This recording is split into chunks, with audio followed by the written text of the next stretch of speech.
Good afternoon and welcome to local football. We're at Elizabeth Oval where one take on two. Port Adelaide knocked out a top spot. The Dogs at home in top position take on Port Adelaide. And we've got the whole team here today. David Mackay and Stephen Trigg are on the boundary line. With me, Michael Aish, and welcome. You might have seen in the highlights from State of Origin football yesterday, Michael Aish getting cleaned up by Roger Merritt back in the old days. That hurt? Well, it did hurt, Neville, but we won the game, so it didn't really hurt that much at the end of the day. It hurt yesterday, losing that one, didn't it? Yeah, it wasn't good, but we'll talk a bit about that a bit later. But we're always on hiding to nothing, and unfortunately, we just didn't put up a good enough performance. Yeah, it was a bit ordinary. On the boundary line, David Mackay. Good afternoon, David. And Port Adelaide, they come out here to Elizabeth. We know that April last year, the last time they met, no good, the Dogs. They've got to beat Port Adelaide in a home and away game, if you listen to what Stephen Trigg's got to say. I think that's fair enough, Neville. April this year is when they met, and of course there's some heartbreak for Central District when they played Port Adelaide. You look back to last year's finals, that heart-wrenching goal of Scott Hodges, Tony Mallis kicked one and they stole a game really that they should have won. They ended up with a draw and were able to win in extra time. Then the preliminary final was a walloping for Central, so the Bulldogs owe Port Adelaide something, let's be honest about that. Yeah, they got very close in the finals, didn't they, with extra time. But let's have a look just at those head-to-heads. In the qualifying final, 98 against 111. In the 94 prelim final, there it was, 143. Port Adelaide gave them an absolute belting. And this year, by 68 points. Neville, remember though, in that qualifying final, the Central District really all bar had that game won. Port Adelaide, you might have thought, had no right to win that game, bar those two freak goals late in the game, and they tied it up, and in extra time, they win by 3 points. And you've got to ask yourself what sort of psychological advantage that gives Port Adelaide when they play the Bulldogs. Yes, and I guess Michael Ingerson, he's back, or he's with the Dogs at the moment, but after the injury to Pittman yesterday, he might be back in the Crows. Well, he's performed pretty well with Centrals, and also Matthew Robin, a slow start with Nord, but yeah, they've both got to take something now and play AFL football, and they can play the rest of the year if they play well enough in their game when they get back. We're expecting a big clash today. We'll just go back and have a look at some highlights from that round. I think it was round 5, back in April 15th, the 68-point margin. Have a look at this. And Mr. Reliable, George Biaggi, brings it out. Scott Stevens, here he is, a goal-kicking Whitman. Gets onto his left foot, is going to have a shot. He's within range now, beautiful on his left. Straight through the centre, and registers the Bulldogs' second. Good work by Melakalis in there. Rowan Smith again round the body, looking for his skipper. Comes the ball down to the ground, and there is Olsen. On his left, done that beautifully. Here's Tyler. Wakeman does it well. Waterhouse again read it beautifully. Handballs it off to McLeod, and McLeod puts it through. Well, Clive Waterhouse, very dangerous across the half-forward line for the Magpies at this stage. The Dogs have matched up pretty well on the zone here. Now he goes to the outer side. And over the back. Beautiful. Who was it? Lewis it was. Get out of trouble to the far side. Over there is Ellison Northeast. Northeast keeps it in. West, who was very prominent in that first quarter. Oh, he just took a bounce. He didn't know there was someone coming. Was he tripped? He's not too happy about things, and he's just getting a little heated in there at the moment. And this wasn't really ever going to happen, Jimmy, but all of a sudden things have ignited. Cute angle, but liable to do anything. Across the face. Kept it in beautifully. Jennifer's got hold of that and put it through. Well, he's dynamite down there in that forward pocket position. His reflexes are so quick. If I was the coach now, I'd be inclined to make a move there and put him up in the ruck and see if he can take those marks around the ground and bring other players into the game. Well, they've got a chance to score here as Central District go into attacking, and that's a great goal. That is an excellent goal, and they really needed that. Stephen Schwerb able to do anything positive, although in the end the skipper got it to Northeast. That was Ginniver to Northeast. Downfield he goes. Robbie Waterhouse in front of about 4 of them. Melakalis, oh, what about that? Here's West. West again, and he's belted it through for a terrific goal. Oh, what a goal that was. And that is a real lifter. Ginniver, terrific peripheral vision. Now to D. Smith, who has been quiet. Cap it off with a goal. No, back goes Tyler. And Tyler has taken a spectacular mark. They're on fire here at the moment. Roger Gurnham kicks to Ingerson. Had his hands on it. Peter Green, beautifully read. And kicks it on his left. That is a Rovers goal. Pyman's got the run of this. Century bounced in his arms. This will go down Tyler's throat. Runs onto it. Well backed up by Casserly. Oh! Thank you very much, McLeod. Peter Dacos.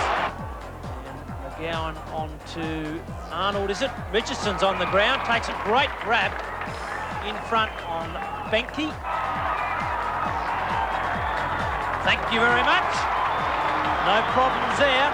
Tango runs onto the football and Carter now receives. Couldn't quite pick up. As a result, kicked it off the ground and gained about 25 metres. Olsen being harassed by Girdham, who has played very well. Good solid work by Reimers. Now Wakeland down ground. Have a look at this. McLeod, have a look at him. Bang! He's a great player, McLeod. He might just be short of AFL quality at this point, Jimmy, but he is a terrific player in this comp. Down ground, here's Tim Ginniver standing underneath it. The skipper takes it. Call this one for us, Jimmy. Oh, well, Ginniver going back now, and the way they're going, they'll go in from anywhere. Yes, that one snuck in for another goal for Port Adelaide. It doesn't matter where they get the ball now. Well, there's Arnold, but that hand pass missed the mark. And the ball down ground. Oh, up goes Waterhouse. He is a spectacular player. So too's this young man. What about that? What about that for a hand pass? And West nails it. Yep. Oh, three great players there, Jimmy, weren't they? There's no doubt about that, boy. He's so composed and talented, and he gets into nicer balance and shoots those hand passes out, the foot passes, and Port Adelaide are taking advantage of it now. But still, when you're on top like this, it's pretty easy to do these sort of things. When the game was tight and tough in the early stages of the game, we didn't see too much of that flash play by Port Adelaide, but now they've softened Central Districts up. They're going right on with the job. And he's, what's he done with that? And there's the siren. He's missed it. And I guess that typifies the situation as far as the Bulldogs are concerned in that second half. So it's all over here at Football Park, and a quick check of the scores: 23-13 to 12-11, 151 to 83. 68 points. The Magpies won that round 5 back in April this season, and Jim Dean was the strange voice that you might not have been able to pick up on those particular highlights. Michael, a bit of emotion in that game. The Dogs fans, we know that they can get something happening here, and this ground, you know how emotional it can get. Are you expecting that today here? Oh, without a doubt, Port losing the last two. It's going to be very interesting today to see how they line up. In particular, Girdham and Potter are so important to Central Districts, and Coffee. But, Stephen, I ask you, at Brown's job with Girdham, that contest today will be a fairly potent one. Yes, Michael, they've actually made a couple of changes. What they've done is that Jim Wind is out of the side, which is going to hurt Central District as well, and so too is Simon Lewis. So a couple of big blows for the Bulldogs this afternoon, and they're going to miss those two, but they've got a couple of good replacements to come back in to take their place. However, Port Adelaide have, as you know, made 5 unforced changes, Michael, and of course have lost Rowan Smith, so both sides are a little unsettled. Let's just have a look at the lineup. The Dogs first, and we haven't got the lineup just now, but David, Lewis is out and Wine's out. They're major holes for the Dogs, but do you think they'll be buoyed just by being at home and be able to cover that all right? I think they will, Neville. Looking at through the lineups, you'll find that Roger Girdham will probably change from being a ruck rover to a rover. I think they'll take Potter off a halfback flank and probably ruck rove him, and that's the reason they've probably brought Roy Laird into the lineup. I think you'll find also that Windsor will line up at centre half forward. I thought maybe for a moment he might have gone to a back pocket and they maybe would have played Reimers there, but I think Windsor will be the man who'll line up at centre half forward. They'll keep the rest of the lineup pretty settled. Stephen, you mentioned those 5 forced changes for Port Adelaide. One of them in particular, George Fiarchi, who has really combined so well with Roger Delaney over the past. He's out Michael Wilson in the back pocket. Is that a bit harsh on George's form today? Well, you're always going to have a few go out when Port Adelaide lose 2 in a row, Michael, and George is one of them that's gone, obviously, in amongst that 5. But the reserves here have just finished, and it's a great win for Central District as well. It's a galaxy of stars playing in this Port Adelaide reserves lineup, including Fiarchi and Pedler, Darcy, Ambrose, Damien Ryan, Troy Olsen, Hutton and Foster. So they've got a lot of good players, and Central District have done pretty well to get up in the reserves game, Michael. Yes, they've got plenty of depth here, but Alan Stewart has really been a teacher of football to the Central District Footy Club. I'm very, very impressed with the improvement of a lot of their players, and one of them is Coffee. And David, we've been together for many, many years, and we've seen Coffee roller coaster ride, sometimes brilliant, sometimes very ordinary. I think that's the thing about him. But this year, more than any other year that he's played, he's got some consistency. And his 49 goals, Triggy, is really testament to that, isn't it? We saw him last year and he only kicked 7 for the whole year. This year, halfway, he's already at 49. For sure. What he really needs to do though, is kick big goals in big games like this, because he's up against a quality opponent in Delaney. Well, I think this is the test, Rocky, isn't it? If he can get goals in this match, then he really has arrived as a top-quality full forward. Well, there's no doubt about that, because that's the test we saw in the State of Origin yesterday. We'll talk about it more later. If you haven't got a recognised full forward, very hard. Ingerson, I said he might be back to the Crows, but they'll certainly be expecting big things from him today. Well, without a doubt, and he has played pretty well for Centrals coming back from the Crows, and when you look at it, he does compete. He can take a good mark, but he really does struggle with his kicking, and it lets him down. He really has to keep concentrating on that. Where would you play him, Stephen? You've been a coach. Ingerson, where's his best spot? I reckon he could play anywhere around the ground. I just wish I could hear some of the questions with a big crowd here. And well, the question was, where would you play Ingerson, Triggy? I would play him at centre-half forward. No, I'd play him at centre-half forward, somewhere through the forward line. Arnold in ruck? Arnold in ruck, Ingerson through the half-forward line, and Coffey at full forward. Well, that may well still happen yet, Neville. I mean, Ingerson's named in ruck.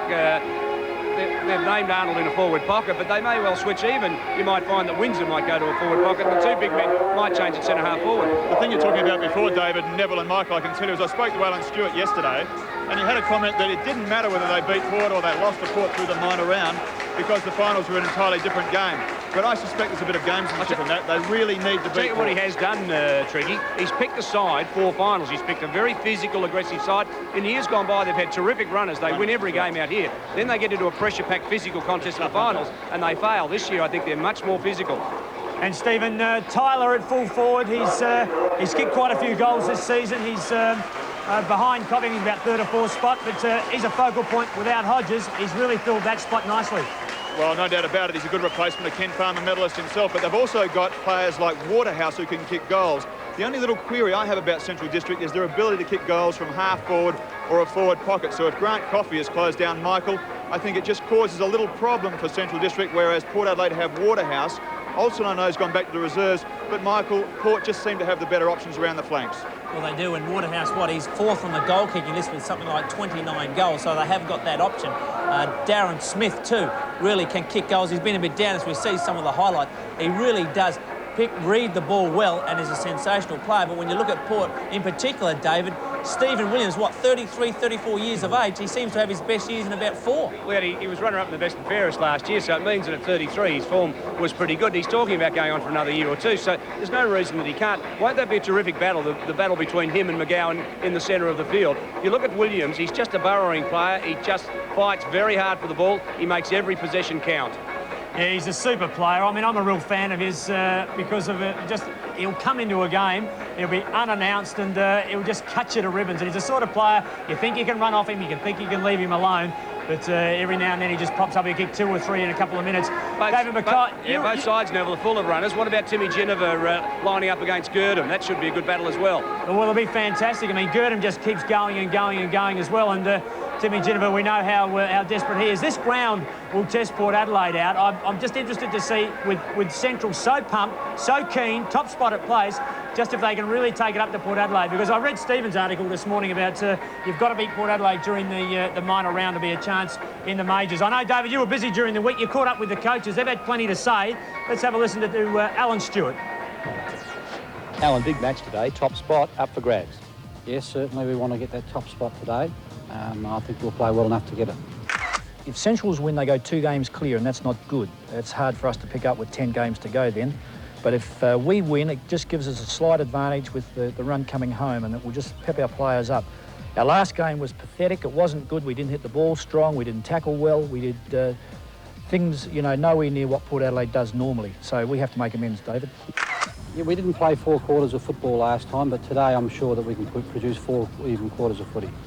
So it was hard early, then we swept away after half-time, but just for a while there they gave us trouble. Our on-ball division's been very good for us, and we'll be looking for our on-ball division to provide our forwards with plenty of supply. I would say the game would be won across centre and around the ball. That's where Centrals have all their good players, or a lot of their good players, in Ingerson, Jimmy Wine, McGowan, Girdham, you can go on and on. They have good players. They have a very balanced team, but we also have a balanced team. Our defence has to tighten. We have to control it more across centre, around the packs, and then finish it off when it hits up forward. Our forward line, when it functions well, is capable of kicking 17, 18, 19 goals. And again, it really depends on our delivery to the forward line. Port Adelaide consistently kick around 18 to 20. I think there's not a lot of difference between both forward lines. I think we've got more scoring potential than they have. Their defence is much tighter than ours, which is proven in stats, but our forwards are much more productive. And you reckon you'll win today? Yes, I do. We'll win today's game. Coaches are confident, aren't they? And why shouldn't they be? They're 1 and 2. There's not much separating them, 1 point in fact. So we're in for a beauty today. Well, there was a beauty at the MCG yesterday. It was the 15th State of Origin game as we know it, and it's Victoria 8, South Australia 7. But just before we talk about that game, Teddy Whitten was honoured yesterday. We know he's not well. The whole game was centred around EJ Whitten yesterday. Gary Ablett said after the game, "We did it for you, Teddy." And I'm sure every Australian that's followed State of Origin football admires Ted Whitten for his contribution. You might not have loved him all the time. You admired him, though. And while he's not well, Australia honours him, and Brian Smith reports. The newspaper headline summed it up. Today was AFL State of Origin Day and at the same time Tribute Day for football legend Ted Whitten. The Footscray great, a long-time chairman of selectors for Victoria, had almost been a lone voice in the wilderness in pushing for state football to be retained. As the inspiration for the interstate clashes, his addresses to the players and his after-match reactions are part of the vocabulary of football followers, both young and old. Today at the MCG, fans had the opportunity to pay tribute to Mr. Football, many of them talking about his influence on the game, particularly the interstate matches. You know, if you didn't have people like him pushing it, you wouldn't get this many people here. You wouldn't get this many people here on a normal day, you know, just to see Ted Whitten. You know, I'd say a lot of them are coming here to see Teddy. Good promoter of the game. Should have kept it going when it was a bit down. He's a champ. I think a lot of people here today are just here for Teddy. I reckon there's 20,000 here for Teddy, maybe 20 for Ablett, and the rest just to watch the game. So, yeah, Teddy's terrific. Driven around the ground before the main match, Whitten, accompanied by his son Ted Jr. and grandchildren Dean, Jared and Kate, responded to the huge welcome in typical fashion. And the crowd left no doubt as to their feelings towards the man who's played such a big role in maintaining State of Origin matches. Among the spectators, Ted's younger brother Don and Triple Brownlow medal winner Bob Skilton. Prior to departing the MCG to continue his personal battle with illness, a hug from former arch-rival but close friend Neil Curley typified the warmth felt towards the 321-game league veteran. Teddy Whitten. And as I said, over the years, a lot of ambivalence. He's headed up state footy for Victoria, but his passion is really football, and he displayed that, and it was just fantastic. I noticed Stephen Trigg that Neil Curley said in this morning's paper that it wasn't a bad result, given how ill Ted is and the fact that the Victorians set out to win for him. It's an amazing thing for Curls to say, isn't it? It's almost like he didn't mind being beaten, but I guess that the bottom line was that situation with EJ Whitten yesterday, I guess it just transcended the game and it made it a different level, didn't it? A different meaning to the game, and I guess that's what Curls was on about, Neville. Yes, and David, I guess, you know, if you're a football supporter, even if you're a South Australian, I suppose you'd have to agree with what Curls had to say yesterday. But it's not only football, it's been the business world as well that EJ's spread himself far and wide. Oh, he has. Look, he's done motivational speaking for companies around the country. He's motivated a lot of people in his time, let's be honest about that. He is a revered champion. He's not gone yet. We're talking about him like he's gone. But I think Curley summed the football public's sentiments up when they just knew that it was EJ's day. And it's a terrific honour for somebody, even when they're gravely ill, to be honoured Australia-wide in the way that EJ was. And Steve, I guess if you look back over the vision during the years, his personality during State of Origin was pretty similar to his style as a player, wasn't it? I mean, he was very aggressive, pretty fair, sometimes not, Curley says. Yeah, if you're a South Australian, you couldn't stand him, let's face it. I mean, I know he's unwell, but you just can't stand his approach to the State of Origin games because he was so parochial. But, yeah, I mean, unwell as he was, the result yesterday is felt by many, I'm sure, in terms of what Curl said, was that, sure, disappointing to lose, but if a side's going to win for a side, then great to see Victoria win from EJ's point of view. It's all right. Well, we're not far off starting this game. Can I get a tip from you, Stephen, on the boundary? Now, I know you're a former doggy. Now, I don't want that to influence your tipping. would never influence. And I was hoping we'd get close to the start of the game. You wouldn't ask me because it's such a tough one to call. I think... Well, I'm only asking you because you're in front of the crowd down there and they're likely to throw cans at you. Yeah, well, watch this for a tip. I'm about to say it and run. I reckon Port Adelaide will win. I think they've got too many scoring options up forward, but it's going to be very close. OK, thanks for that, Steve. And as we get set for the start of this game at Elizabeth Oval, Port Adelaide in second spot. They take on the Doggies at home, Central District, in front of a volatile members stand. Your commentators are Neville Roberts. To start the commentary, Michael Aish.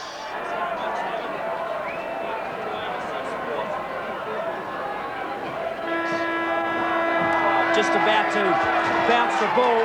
Umpire Craig Godrich, all in readiness for round 14. There's the bounce. Ingerson in ruck. Gets the tap straight down to McGowan. That's a good start. McGowan goes, looks at it in the back, and Brian Lees will take that mark. Potter looking for the free kick. And Brian Lee's been a bit down on form. 25-metre penalty. Looking to put the Magpies into attack.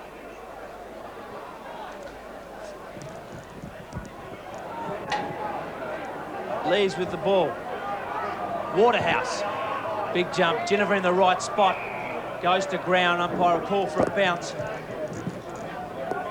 And we're just in front of the half-forward line for the Dogs. For Port Adelaide, that is. Dennis, what's the program today in terms of commentators? We've been doing 3. What do you want to have?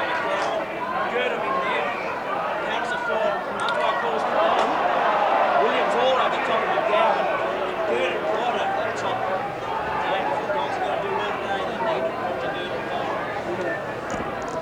At the bounce. Well, what a good crowd here today. The Barossa District Football League has played yesterday, and they're down supporting their side today. Forward they go. That's a free kick, no doubt about that. Umpire's picked it up. It's Pyman at half-back for Central District. And look at it out there. Players milling around. Forward he goes. Herrera on the lead at half-back. What a magnificent sight the Central District Oval is. Players running far and wide. Brash goes through Lees. Now it's Arnold at the back door. Picks it up. Handball's out wider still. Wakeland, he's a long way from defence. Deep into the forward pocket. Coffey got a push, but it was only a little one. Well, how big does it have to be? Cook in the pocket. Handball's inside. Just keeps it in play, or does he? No, it's out. Well, it's fast and furious early, Michael. Well, it is, David, and this is going to be a fantastic game of football. Port Adelaide, as we said, bringing the change. They've lost the last 2 against North and Norwood. Central District's had a couple of good battles. McGowan with the ball. Out to Schwert. Back to McGowan. McGowan's going to go short to Girdham. No, goes over the top looking for Stevens. Angrove will spoil that. Well disciplined. Beautifully crumbed by Girdham round the body. She's straight up in the air. Green into no one. Cook's read that well. Poor back line right on top of it. Beautifully smothered by Jennifer. Back onto it with Stevens. Back to Potter. It's close. It's hard. Peter Green into an open goal. And he puts it through. Good start by the Dogs. They're first. And it was work, wasn't it? They just worked hard for it. That's the sort of goal that Alan Stewart would be looking for, frankly. He's talking about teamwork. He's talking about commitment. And look at the great smother by Jennifer. But Stevens butted up for a second occasion. His work in the last 3 or 4 weeks hasn't been that good, but he has been getting better. But look at the quick hands of Cook. He really set it up and gave it away. Into the open goal went Green.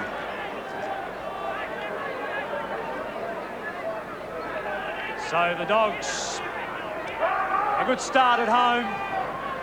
And Green, he's played a bit on the half-back line this year. He'd be pretty happy with that.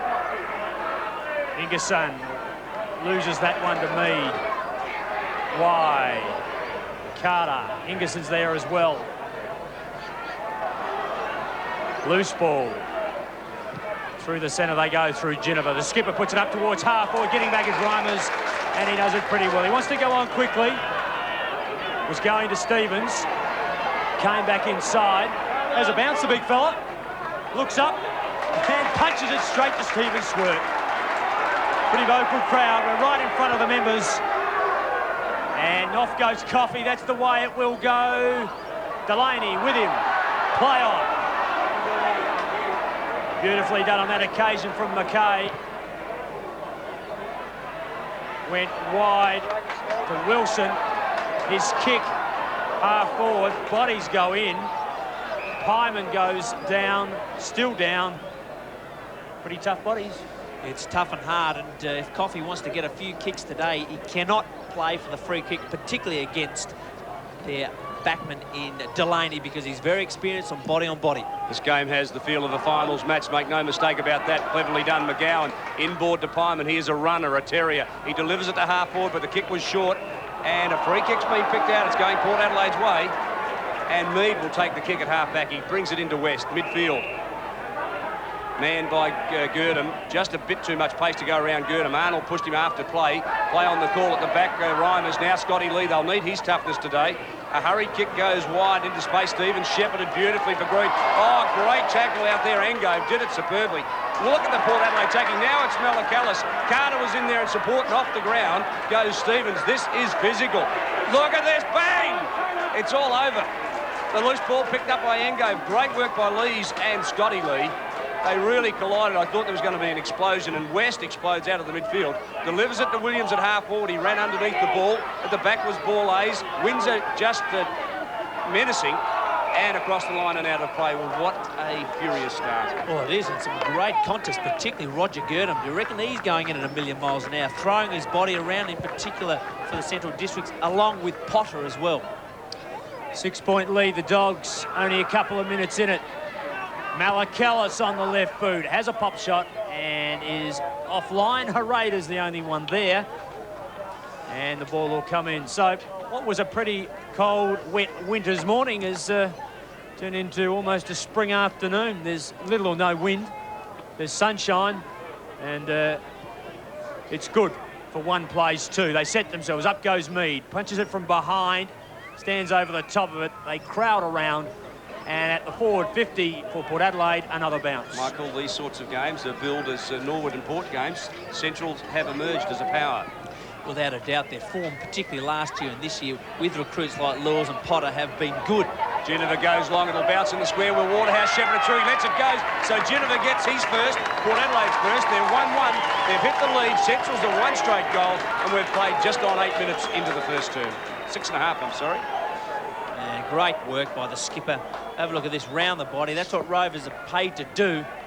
An opportunist goal, well done by Waterhouse. Just let it go through. And look at that, right on the line. He thought about it, didn't he? He did. Reimers just couldn't get there. Timmy Ginnivan. Enthusiastic. Port Adelaide by a point. Ingerson and Mead. Mead that time. A quick kick. The Magpies are forward. Waterhouse underneath it. Oh, and it bounds on the full, I'd suggest. Great pressure, Brown. And the quick kick came from Wade. Big fella out of the centre. And look at that. Pro player David Brown right on the button there. And his kick inside is good. Good enough, in fact, to find Damien Angove. Punches it to the pocket. Smith underneath it. Darren Smith. Brown trampled. Harada. Malakalis waits loose in the shadows of the pocket. And Port Adelaide's forward line. And right in close there. Players everywhere. Borlase. Looks like Brown might have got one in the face. He got a knee right in the jaw. They hurt. This is Scott Lee at half back. Lifts the eyes and blasts it long. Arnold was the player underneath it. Mead read it superbly. Marks gives it away to Northeast. Goes short. This is Williams. He'll look to play on quickly. Does so to McKay. On the lead. Bang. It hits the target. This is where Port Adelaide are terrific, you know. They use the ball so well in their forward lines. Now McKay goes long. Tyler was pulled out of that contest. Loose ball falls now to Potter. Gives it off to Girdham. To the outer side he goes. Now look at out there. Swert had to shield his eyes from the sun. It allowed McKay the chance to come in. Swert just completely lost sight of that ball. McKay did very well to get back and make a contest of it.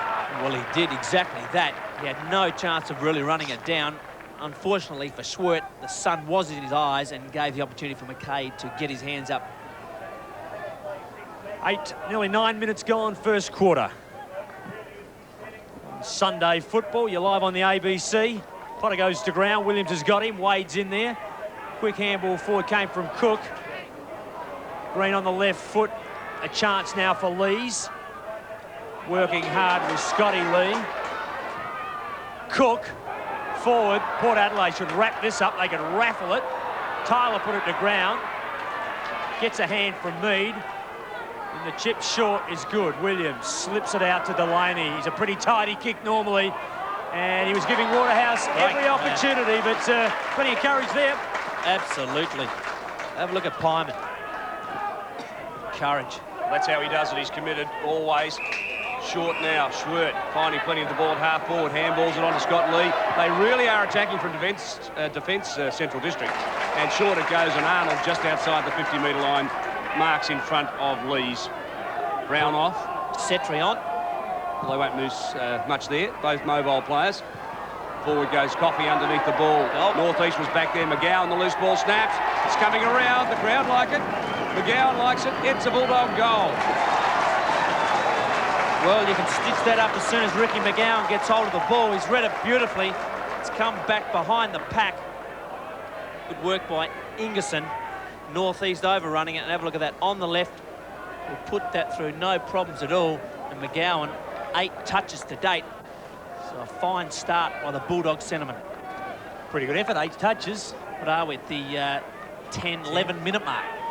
Touching the ball every minute of the game. The Dogs by 5. Ingerson from the left, beaten. Stevens, long handball. Healy it was. Scotty Stevens, Ingerson. The handball's absolutely nowhere. To ground goes Wilson. Ingerson high. Coffey, watch for him. He's got it. Bodywork was magnificent. Was by Coffey, but downfield, Girdham in particular, and Stevens. And Coffey had his name written all over that. 28-1, 48 games, and top of the goal-kicking list in South Australia. He has 49. And what makes 50? The Dogs doing it well at home. Grant Coffey, as we said, if the Dogs are going to fire, they need him to fire on a seasoned fullback in Roger Delaney. Let's have a look at this. Girdham in there again. Ingerson did good work following up from his ruck. And in front, that's where a full forward has to be. And look at the kick. Beautiful. He's got good skills, hasn't he, David? Oh, he's a lovely athletic player, but now I think he's fulfilling the potential. Centrals, by the way, won the reserves. Richardson kicked 3 at full forward for the Bulldogs, so there's still a little bit of pressure on Coffey. Make no mistake about that. Ingerson thumps it down. It was cut off by Malakalis. He's a terrific running player, Malakalis, when fit. He's been dogged this year by injuries. David, what do you think with regards to Brett Chambers playing most of the time in the Crows, that Port Adelaide really lost something in the ruck? Yes, I think Mead's a pretty handy player. He proved that in last year's grand final, didn't he? He made the difference when he came on. And John Cale's gone with him and stuck with him. He's tried Ryan a few times. He's back in the reserves today. And that's McGowan by the look of it. Well, he's copped one. He's in a bit of strife, too, haven't he? He is in a bit of pain. Gee whiz. They sting.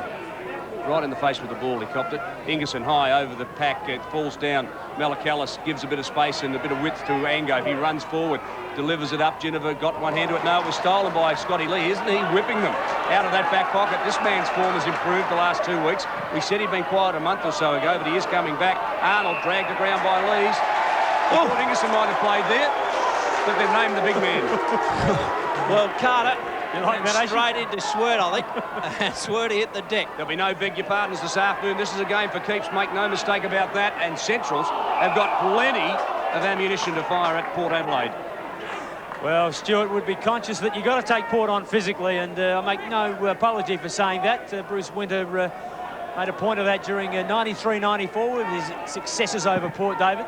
Yes, and John Carr would love a physical contest today. He reckons a few of his players have taken some easy options, and he knows if they take them today, they'll be caught out. Potter through traffic, did it pretty well. Coffey, first man there. Got a good bounce, by the way. Delaney was not favoured by the bounce. Malakalis gives a bit of support, so Port Adelaide are working on that. They're getting their Rovers back into defence, and it's helped Delaney a couple of times already. Certainly has, and Delaney needs that help and the support. There he is. The switch is on. McKay is there. He's got Ango, or he can go long to Setri. Puts the little fella under pressure. Smith is there. The tap forward is not exactly what he meant. Redeems himself. Setri. Beautifully done. Carter and Williams. Oh, look at this. McKay, space. Watch for Tyler. He should be the next bloke in your screen. Here he comes.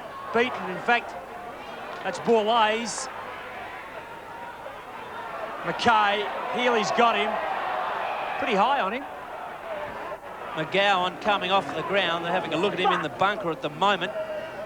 And he's not a world boy by the look of it. Cotton's come back on. I don't know what he's done. He might have got something in his eye, because I watched him in the centre when it happened to him, and he was actually jumping up and down. He was just in desperate pain. Scotty Lee. Swert's gone to the centre, Neville, to replace him, so they're using their runners midfield. The Bulldogs beautifully placed to Wakeland, former Port Adelaide player, now with the Bulldogs, and a lot of people in Elizabeth thought he should have been in the state squad, by the way. Now, who could argue with his form in the last month, but he wasn't picked nonetheless. Forward it goes on, underneath that great Mark Arnold. Now, he's proving a real problem for Lees. Lees hasn't got the height at centre-half back to go with him. Well, he hasn't at the moment, and the Doggies at the moment have the options. They really are playing well. In particular, Scott Lee running out of defence, very similar to his run out of defence as Roger Delaney. He's a very handy player having back in the side. Tim Cook, a really improved player last year, stamped his authority on the game this year. 39 games he has kicked 35 goals, but he's really only improved that in the last year or so, because his early games he hardly kicked any. Carter streams away from fullback under pressure. He just gave away the ball. Green, the former Swan and Carlton player, goes to ground, no free kick, and there's a bit of feeling out there. There's McGowan. Now let's have a look at how it happened. Well, it looks like it's got a finger in the eye. Unfortunate. Yes, it's in a lot of trouble. Now, Central are just controlling the ball a little bit better. They've got a lot more options, more people working. Scotty Stevens close to the boundary. Clever. Green kick there first. What a very good bounce to get that one through. Great pressure, Michael, from Wilson, wasn't it? Just made the kick full. That's all you need to do. Just put them off balance. So I think there's a doctor going to the bunker now to look after to McGowan. So let's hope that there's nothing too seriously wrong with him. Delaney's kick in, puts McKay under pressure. Ingerson goes for the punch. Probably should have wrapped it up. Swert overruns it. Hands and knees. Lees. Mead. And a good catch. Looming his best on the ground already, isn't he? Oh, he's doing pretty well. He gives it off to Pyman, who puts it in long. Covey on a lead. Beautifully done, Lees. He went back with courage and took it. He gives it off quickly, and the Magpies are out of trouble. Wilson from defence, a long ball underneath this one. Reimers, two hands to it, not claimed or not paid. Now Angove to Malachellis. Look at the pace. He's back to his best, this young fella. When he's fit, he really does skirt the packs and take off pretty well. And Wade missed it at centre-half forward. Windsor lumbers away from full-back and spears it short out there as Healy. Now it's on. Further afield is Cotton, is it? Out on the field? Cotton it is. Goes long on the left. Arnold in front of Lees. He really has done a fine job so far. Handballs it away. Wakeland gathers it in. Breaks the tackle on by Williams. Now on the left boot he goes forward. Coffey's there. Mead, the big ruckman, dropping back in support. Marks it and gives it away to Delaney. Contest. Get them. Forward they go to the boundary almost of the full forward. That was Delaney who took it. Carter goes up. Ball to ground. Chance for Geneva. Scotty Stevens will wrap it up. Peter Green and Stephen Carter having a bit of toe-to-take. They're not too friendly at the moment, and that is on. And the Dogs forward again, and a good catch on that occasion by Cotton. Across, too loose for Swert. Far too loose into space, but he does it a lot, doesn't he? He does, and they're on ballers at the moment, are carving up Port Adelaide, in particular Swert, who's now gone to the centre, as David called. Stephen Williams would have to check him. Well, there'd be a chance to kick this. He's had 5 touches. Port have had 45 touches, and Central in total 66. So 20 more touches, I said earlier. Just doing more work at the moment, the Dogs. From 40, important goal. They lead by 12 at the moment. Oh, it's textbook kick. And he advances the margin to 18 points. That's his first, Swirty. Michael, you've got to ask the question. The Crows gave Swert away, but in this day of modern running football, a quality runner like him, how can you give him away? Without a doubt, he's one of the fittest in the competition. Make a great tagger too, wouldn't he? Runs all day, and he's a goal kicker. Well, the injury to McGowan might, let me say it, work in Central District's favour, because I think Williams and McGowan were probably equal in pace, but certainly Williams will struggle to go with Swert just in terms of the pace of the game. Free kick. Midfield, Girdham gets it away. Now it's the left eye, and there is some problems there. You can see how red it is in that close-up shot. This is Ingerson at half forward. They're playing wide central. That's a bad sign at this stage. They're dominating the spine. Over the top of it, Coffey paddles it under his legs. Now it's Wakeland towards the point of the square. It's coming around. Oh, it was almost a goal. The crowd were willing it through, but it's a behind. Well, it was a behind, and probably the percentage kick was bringing it back to the head of the square. He may have been trying, but not getting it back quite far enough. So 4-2, the Dogs. 1-1, Port Adelaide. There's some eye drops. He may have just scratched the top of his eye, which can really give you problems for quite some time if that's the case. Let's hope he's okay. He doesn't seem to be in too much pain now. They've steadied things down. Delaney's kicked towards the defensive 50. Williams quick. Carter into all sorts of trouble. Beautifully done on that occasion by Cotton. Intercepted. Ginniver hands it back to Stephen Carter, whose kick goes wide. He's after Smith. Harada with him. Darren Smith. Desperate work by Potter. Reimer's there. Harada needs help, and that's the help I spoke about. It's everywhere. Pimer nearly, and that's why they've had a lot more touches. They're just able to get it out and get it to somebody. Wakeland held on to. Free kick. No question about that. They really are making the play at the moment. The Bulldogs getting to every contest. Short, and 51 is Healy. So he ran down the ground, made the space, and is within shot of goal. Would you back him? And can kick a beautiful ball. He's on a very tight angle for a left footer, but not a lot of wind, as you said. I'd nearly back him from there. You'd back him? I said I nearly would back him. I want you In other words, I'm not backing him. Great answer, thanks, pal. From about 40, tight angle on his home ground. He'll lift the roof off the members if he kicks this one. Cook can't control it. Coffey's there as well, and it's out of bounds forward pocket, and it's the Dogs by 19 points. McGowan now on the boundary line with Peter Jonas, the runner, just throwing the ball at him to see his vision's okay. And Peter Jonas, if I wasn't mistaken, he was the runner in the state game yesterday. He was, Rob. Out of bounds on the full. Free kick to the Dogs. To the Magpies, I should say.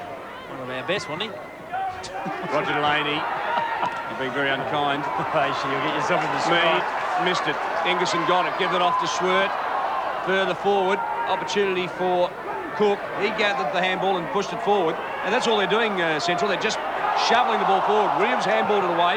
Was taken to ground. Wade picked up the loose ball and drives it long. Oh, courage, Pyman. Superb. Waterhouse was coming at him and he just kept going. Second time he's done that today. It's a good lift for the Dogs. Pyman wide. They're playing the flanks pretty well. Ginniver just tried to unsettle Schwert. He thought he was playing on Schwert. David, there's the rule at the moment, isn't it? Where if you're retired for only a split second, it's a 25-minute penalty. It hasn't happened today. It's happened 3 or 4 times. Well, I think that one was, the umpires, I think, have ruled pretty well. It was only a minor infringement. Timmy Ginniver was just having a bit of gamemanship. Big pack flew. Cook gathers it down off hands. Green tries to gather in, finally does. Around the corner, it's out of bounds on the full. But they are peppering the goal. 4 goals, 2-26. Plays 1-1-7. We've played just on about, 22 minutes of the first term. Bit ambitious, that. Very ambitious. Well, you've got to have a go, don't you? Big matches. There's a Kevin Bartlett. Snap that one. Well, you do. I like them, Michael. They're just having a go at everything. And on your day, they come off a few of them. Well, they do. You make your own play, and Centrals have done that to date. Yes, they're in there with the body, and they're putting the pressure, physical pressure and possession pressure on the Magpies.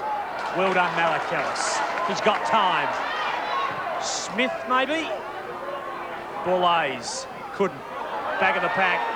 Lee is there. Oh. Harada too. Big opportunity to ground, and held to him, says the ump. John Cale says, Michael, that Darren Smith is a big game player. He comes up for every big match, and he likes him in the big games. Well, I don't know if he's a 4-quarter player in big games. He really has struggled, but then in his own defence, you give him any latitude whatsoever, and in half a game of foot, he can pick up 10 touches and really tear you apart. Cook stole it from Ginniver. Schwert got it forward to Lee, but it was Angove in the middle of it all. Gee, the ball just won't sit. Finally, Angove's got it back. He has a look, puts it forward. Oh, yes, body work. Beautifully done, Roy Laird. Short, and Girdham is good. Terrific Girdham, isn't he? Played his 200th last week against Glenelg, and he was one of their best. He suffered a shoulder injury the week before. A lot of people thought he mightn't play, but he really is a courageous player. This is Setri. Now Ango playing well on his wing, by the way. Stevens and him are playing wide of each other. Big Shepherd Lee's on Pyman, just collected Pyman. Pareda, who missed last week with a groin strain, back today. That's holding the ball. You're right. It's holding the ball, AC. Exactly, good decision. Scooped it in, Michael. He scooped it in. Let's have a look at it. He did scoop it back underneath him. And if you're going to scoop, then you'll be penalised. Tyler at 55. They need him, don't they? They need him to get goals. He didn't get one last week. Of course, it was the bye. 36 for the season. 55 out. He can make the distance, by the way. He's a terrific kick. Right on the line. It's touched off hands and through the one behind. 1 goal to Port Adelaide. 4 to the Bulldogs. The margin now 3 goals. And Roy Windsor getting the job on number 24 for the Magpies today. And that's his first touch, Tyler, for today. So Windsor's not a bad player, has played at both ends of the ground, David. Scott Hodges still 4 or 5 weeks from coming back, we believe. And David Hutton has played the last 2 weeks in the reserves for Port Adelaide. So short. To Potter comes off. A bit dangerous, but Scotty Lee wants it back, and the umpire's just practiced blowing his whistle to just play it on. Pyman had a bundle of touch. Ooh, he just holds on to the ball for too long, doesn't he, Pyman? He always gets hit. Stevens to Lee is good. Lee is cool as you like. Gives it back to the opposition. Oh, what a mess he's made of that. Thank you very much. Tyler on a leader's got it. Well, he certainly made a mess of it. As you said, very cool, but he is cool. He's a bit like Ross Gibbs, the way he reads the ball very well, and he just took a little bit too much latitude then and drilled it straight down. Timmy Ginnivan. So cool. He's on Valium tablets. He would be happy with that. Tyler puts it up. He's too far out to score. They set themselves. Big jump. All the Dogs. They stay down. Setri. Chip around the corner. Missed it. Would have liked that one. That's a Rovers goal too. Yes, it certainly is. Setri coming onto the ground. Has to do a bit, and he's done that to date, coming off the bench. Quite lively in the forward lines for Port. We might ask Stephen Trigg to check on what's wrong with David Brown. Of course, he went off when Setri came on. Healy to the far side. Cotton crashes through the tackle on McKay. Did it pretty well. Evades the tackle on ball ace. Handball's off to Healy, who made good ground to follow the ball down. Delivers it up long, and Arnold is dominating centre-half forward. That's a terrific move by Alan Stewart.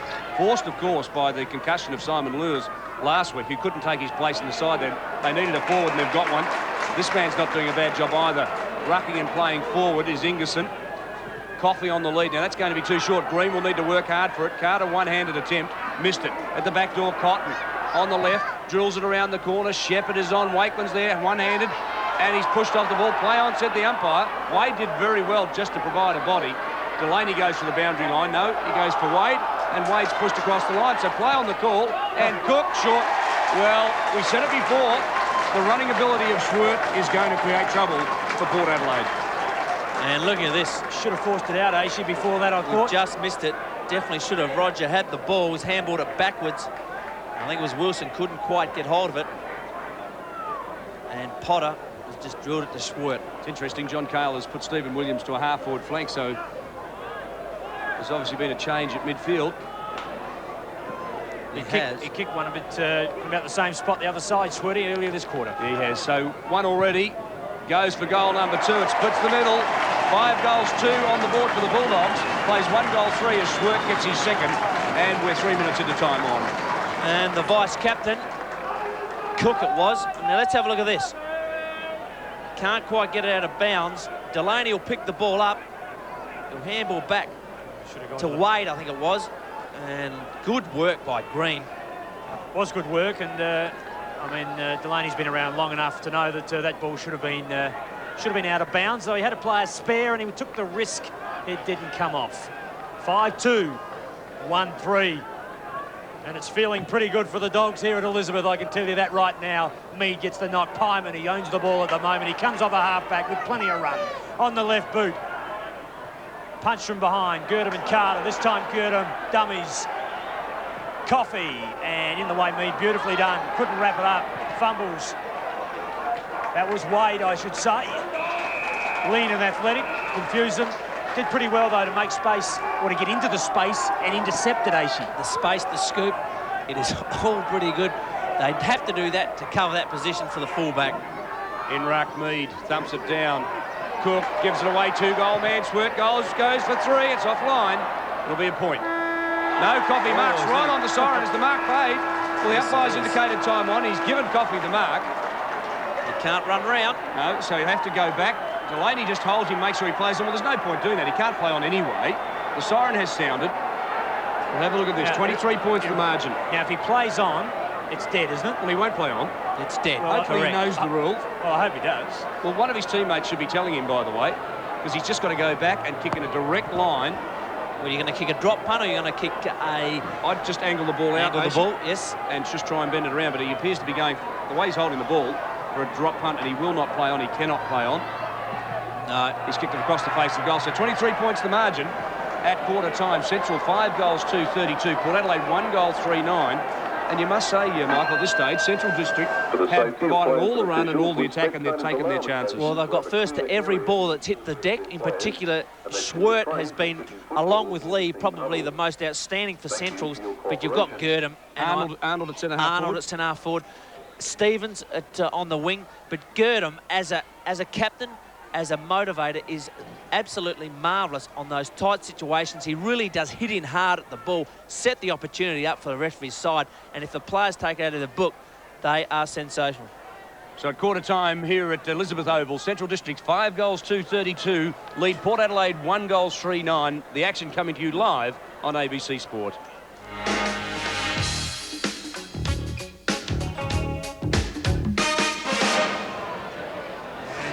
Is the first quarter, Central District just getting too much of the footy and doing it pretty well in front of their home crowd. They're in top spot at the moment and they fully intend to stay there.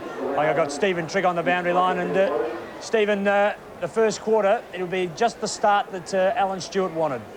No doubt about it. It was a great start from them, Neville. A couple of interesting lineups, weren't there? Mark Tyler playing out of a half-back flank or back pocket somewhere along the line down there, and Daisy Borlase at full forward. They changed that at about the 20-minute mark of that first quarter to try and get it back to some normality. And I thought it was a bit surprising that Central District had Arnold at centre-half forward and Ingerson started in the ruck, and once again they switched that back. David Mackay mentioned during the term, Neville, about David Brown.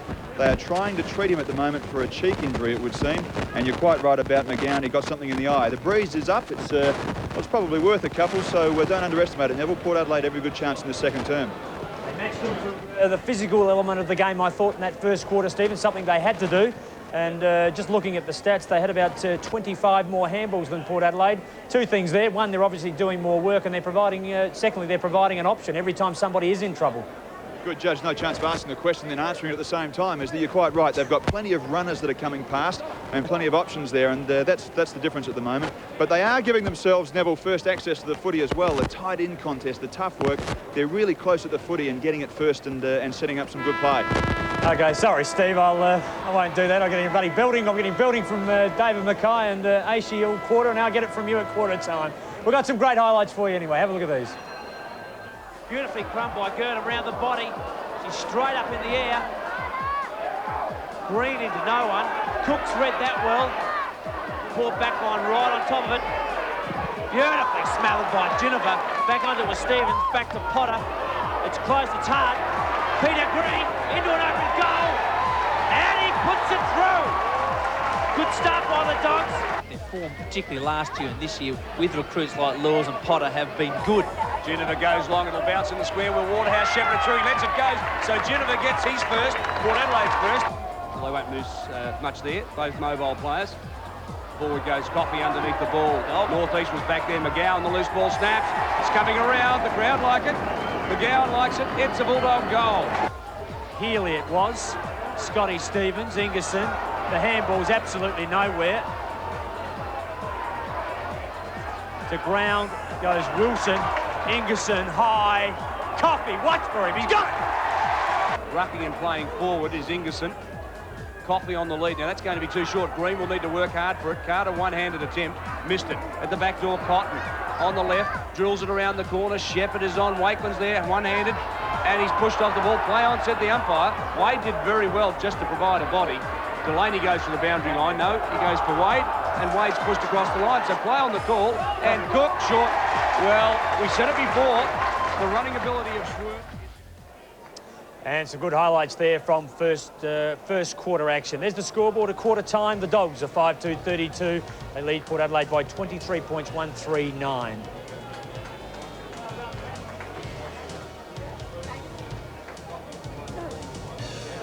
Geneva has one for Port Adelaide.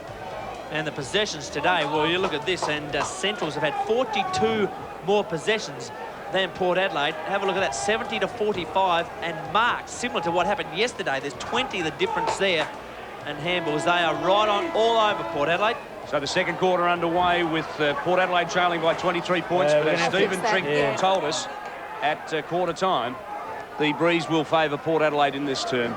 Loose ball comes out of the centre.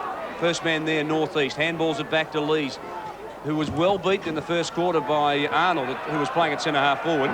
Waterhouse picks up a free kick. It was an FAD, by the way. And Waterhouse unsighted. Waterhouse very quiet, along with Borlase. Yes, they struggled in their forward line, but let's be fair to them. The ball really didn't get down there a great deal. Oh, terrific lead. What a mark, Ingerson. That was his first touch for the day. Okay, that's not Ingerson, you mean Waterhouse. Waterhouse. Thanks for that, Aishi. McGowan back on the field, so he's obviously recovered from that eye injury. This is Stevens. Plenty of ground being covered by him. And forward, out into space underneath this one. Good mark completed by Wakeland. He'll go back and look forward for Coffey. Coffey sets out, goes towards the centre of the ground. That's where the ball heads. Now the big leak comes from Coffey. He's got two hands to it. Missed it as it came to ground. Geneva couldn't claim it. Goes over the top of the ball. Drags it in, by the way. What about that, Aishi? That's your favourite. Dragging it in. Well, look, the umpires just aren't consistent enough with the tackling, the holding the ball rule at all. Oh, you were complaining when you were playing about that one. Well, no comment, obviously. Look, I could say that I used to get it that often, but I won't. Let's talk about the atmosphere here. It's terrific, isn't it? Big crowd, well supported, and the weather, even though it's a little overcast, is ideal for football. Too right, it is. 22 points in favour of the Dogs, and the crowd just loving it. Setri, long sweeping ball, Geneva. Oh, in a lot of trouble was West. Thanks, Aishi. Laird. Loose ball, McGowan back on the ground, as you can see. Healy stole it from McKay. Beautiful work. Into space, Swert. The runners, Healy. They've got them everywhere. He'll kick a goal as he boots it in long and high. I suspect you backed the Bulldogs today, Rock. You were willing that through. Had a couple of bucks on them, David. No, just kidding. But here, they'll be very, very pumped up to beat Port Adelaide, because I really do believe that this will be like a final to them today in terms of establishing the platform for the season. Well, they have to exactly do that. We talked about earlier, they've got to beat them. They haven't beaten them in the last 3 rounds. So going into the final series, we're midway through the home and away, they'd love to have a win. Yes, they would. Remember, they beat them down at Alberton earlier last year. Lees gives it back to McKay, the player who he got it from. Now forward into space. Borlase running out off a half-forward flank. This is Potter, ruck roving today. Ingerson, the ruckman, short to McGowan. Now, where's he playing? At half-forward. Gives it off to the little man who's roving today, Skipper, and 201-game man, Girdham, drills it straight at Coffey. That's White with one. Girdham's had 10 touches. He's had a big influence. Well, he has. So has Schwartz, had about 12. So those two players in particular will not miss that. Straight down his throat. Nothing Delaney could do about it. And if you're a full forward and you got those every time, you'd kick 150. Well, he's got 50. Still got a fair way to go. 30 metres out, directly in front. Coffey just found a bit of firm ground before he kicked it, so he used his experience pretty well too. But that is a superb kick, straight through the middle. 2 goals for Coffey. Grant Coffey, as we said, had a marvellous year. Potter, Ingerson, McGowan and Girdham, 4 of their senior players all combining there. And have a look at that kick. Textbook stuff. Good grab and a beautiful kick for goal. Grantley Coffey playing some of the best footy of his career. 6-3, the Dogs. Port Adelaide at 1-3. And in strife, time to put the foot on the pedal. Out of the centre, Carter, Geneva, and West. The chip in the centre. Now, that is magnificent. Now, Kellis nearly puts it down, but manages to hang on to it. He's looking for Tyler. Too short for him. And as the Port player comes off, that's Setri. New player on. And he's taken the ball within seconds of being on the ground. That's Darryl Poole. His kick back to half forward, not giving his forwards much opportunity, but the only two up were Borlase and McKay, and they absolutely raffled it. Plays pretty tall, doesn't he? McKay's a lot taller than you really think. So Waterhouse just swamped Tyler there as well. They've got the numbers though, the Dogs. Ginniver's handball is a beauty. Waterhouse around the corner, and the young opportunist is offline. He is an opportunist though, isn't he? He's a perfect half-forward flanker, this kid. He is. Kicks equally as well, right and left foot, and he'd normally snaffle those. He had a poor game against Norwood, where Dantokia picked him up, and what he'll find from here on in, probably in his career, that their half-back will pick him up and play very, very close. Windsor goes to Ingerson, and I suspect the tactics will be that Poole will raffle him up, because frankly Ingerson has dominated the first quarter and a half of this match. Reimers to the outer side. Here's a courageous effort out there, Scotty Lee. Who else would you expect it? Just stood his ground. He knew players were bearing down on him, and when everyone saw he was there, they just stopped. This is Stevens. It's a better kick. It's a great kick, isn't it? Perhaps if there is a criticism of Scotty Lee in the first quarter, he misused the ball, and that's a great kick out there. Arnold plays on quickly, gives it off to Stewart, has two and one out of bounds on the full. Now he's completed the complement. 2 goals, 1 and 1 out of bounds on the full. Build up there. Central having all of the play. A Port Adelaide player did not touch it, and Ingerson, Schwert knocking up, getting touches at the moment. Yes, Schwertz had 9 kicks and 5 handballs, and kicked a couple of goals. Ingerson's had 6 and 2. Paul's in there and had an influence already. Second touch. Kick's not so good. Carter up from behind was Healy, and McKay will see it over the line. Michael Ingerson's performance today has been terrific. The Crows will obviously have a look at him now, particularly in view of the fact that Pittman is out with injury. Certainly would. He's played a fair bit of Crows footy. I don't know how he is at a knock ruckman at AFL level, though. It's a huge step, but he's got to give him the chance and stick with him. McKay around the corner. The crumb is with McGowan. Pyman says, just keep going, son. He does. Again, sells the dummy. Stevens has a look and goes bang towards goal. It'll go very close. He's hit the post. Not a bad piece of play. Don't they look exciting when they go forward? Well, at the moment, they've just got too much pace for Port Adelaide, particularly their wingman, who Schwert did play on the wing, and Stevens. And we look at Stevens, had 13 touches to date. So their midfield players really all over the top of Port Adelaide. And halfbacks as well. Shows on the scoreboard, doesn't it? Lees needs to get on top at centre half back. Running wide for his kicks even, but he just needs, his trademark really is to run straight down and straight at opponents. He does intimidate when he does that. It wasn't a penetrating kick, that one. Healy forward. Now Wakeland will apply Shepherd. Oh, crash. That's what he does best, Lees. He just uses his body and his vigour so well, and he intimidates people, and that time he launched into it. Well, the Central District player gave him the opportunity. I thought he might have shepherded him off. Well, Wakeland was there, but I don't think he realised that Lees had just taken a wider berth. And most supporters, Port Adelaide and Dog supporters, would expect a rally from Port Adelaide at any time. We know they're capable of it. Ginniver's kick under pressure goes straight to Potter. He goes across the ground. He wanted Wakeland, and it was intercepted by Angove. Ginniver is next, and his kick is a poor one. It almost went to Reimers. Well saved, Carter. He needs help, hasn't got it. Smith is there. Healy in there as well. Loose ball. Potter. Bang! Have a look at that. Oh! Stevens screamed. I don't know whether he meant it or it was accidental. Coffee too long. Delaney wraps it up. Beautiful piece of work. Well, he wrapped it up, but if the kick was spot on, Coffey would have been having a shot for number 3. And Roger just backing his judgment there. Northeast to Delaney. Over the top to Ginniver. Ginniver, if you've just joined us, as Port Adelaide's only goal scorer. Who could believe that? Carter, beautifully claimed by Hereda, holding the ball. This man is really a tough defender. We talk about Lees at the other end. This guy will just wear you. Green at half forward right. McKay stands the mark, and Green gets a lead from Arnold, who lumbers out from full forward, gets pushed under the ball, and wins the free kick. I thought it was a light nudge, and I just mentioned it in passing, but umpire Tim Slavin was right back there and saw the infringement and has given the kick to Arnold.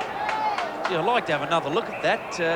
I don't think there was much in it whatsoever. Oh, there was a push. I mean, I just saw him just nudge him. But that's the thing about 3 umpires, isn't it? If it's an infringement, it's a free kick. And Arnold drills it through. So, well, there's one for the advocates of 3 umpiring, because Arnold got the push. It was only a small one, but it pushed him out of the contest. Well, there's no doubt in the past.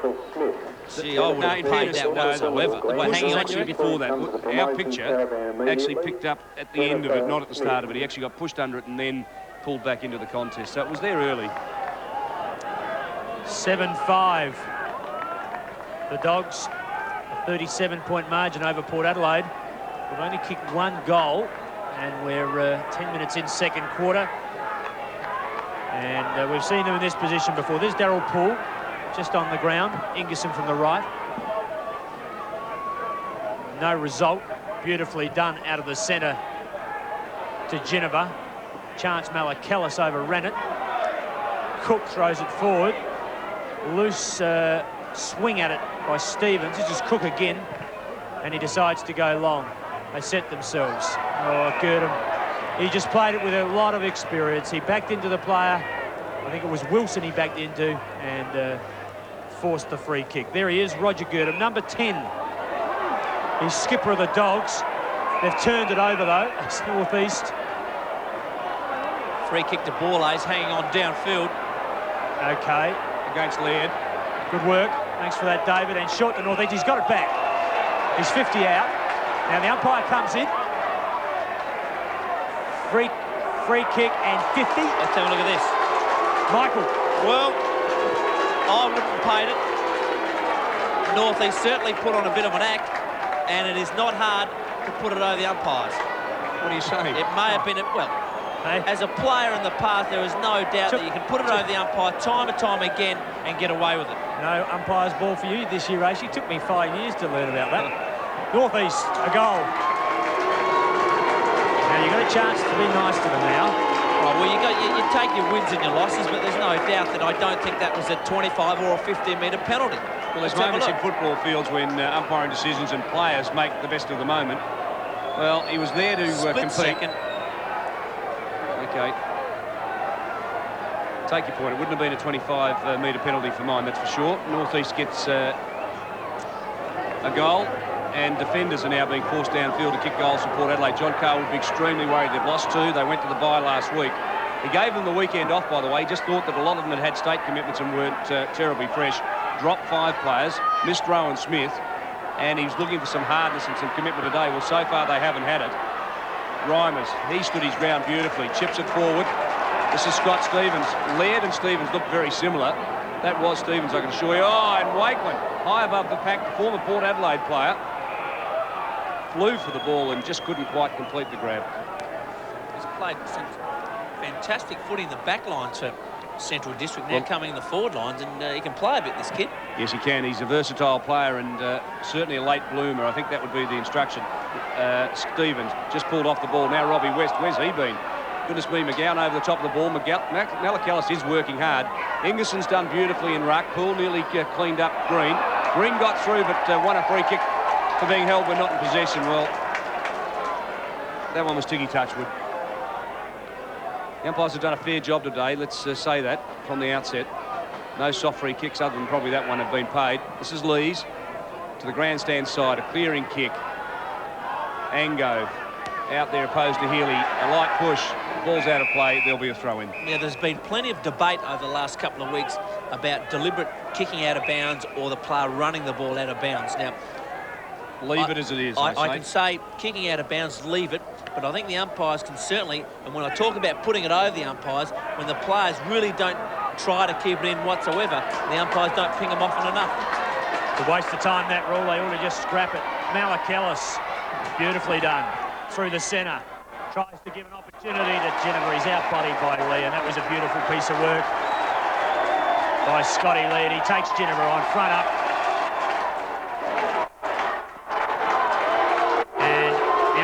Disagreeing. The crowd don't like it. No, the umpires didn't disagree, Neville. Scotty Lee thought it was a penalty, but he was telling Geneva to come back on the mark, and Scott Lee misinterpreted it as a 25. No, I disagree with you. I reckon one umpire gave him 25. as I said originally, and the other umpire then came in and took over. Loose ball, Green, Carter, McCowan, Stevens. They've got the numbers, haven't they, the Dogs at the moment? Turn around the corner. How's that for vision? He's got Wakeland. Girdham tells him to play on. He goes into the pocket. And Delaney and Coffey together. Beautifully done by Coffey. Swirt needs help. Paddles it back to Coffey. Coffey goes over the line and they keep it in the area. I reckon they had a better option there. He could have handballed it to Girdham, who then could have gone straight and maybe had a shot at goal here. Yeah, I don't know what the conversation between them was, Aishi, but it certainly was an option, wasn't it? Girdham might have just told him to get it to boot, but nonetheless, Paul in the back pocket. It goes to ground. This is McGowan.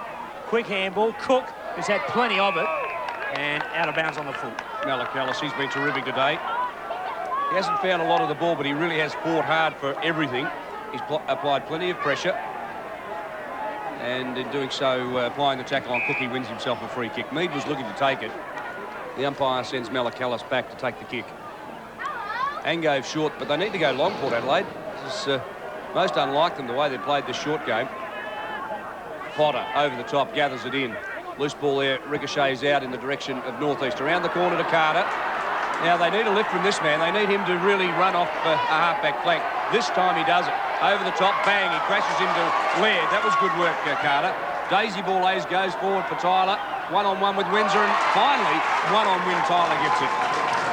Well, fantastic body work by Tyler. And that's good work by Port Adelaide. That just drew the opponent. Borlase kicked it in. Good work by body Laird. on body. Good work by Laird. Just taking the body. He was happy to wear it, wasn't he? Absolutely. It's a good sign for the Bulldogs when a player just puts himself in the running player's line and makes sure that he doesn't run on for another effort. It's great work, Laird. But Tyler, who hasn't got one today, has 1 point in the first quarter. It's coming around. The goal umpire likes it. Port Adelaide get their second goal for the quarter, and they go to 3 goals 4, trailing the Bulldogs 7 goals 5. Well, you know when you play the Magpies that you're going to earn every touch you get. Carter just bouncing down, waiting for Laird to come. Just braces himself. Always going to go over the top. Borlase has been a bit quiet. Plenty of talent. And Tyler as a full forward. Beautifully judged. So Tyler happy with that. Takes a bit of pressure off. Borlase started there. He's now at half forward. He'll probably have a run on the ball. Only had 2 touches, Borlase. Not a big day out. Well, he's had probably as many touches as we've had up here today.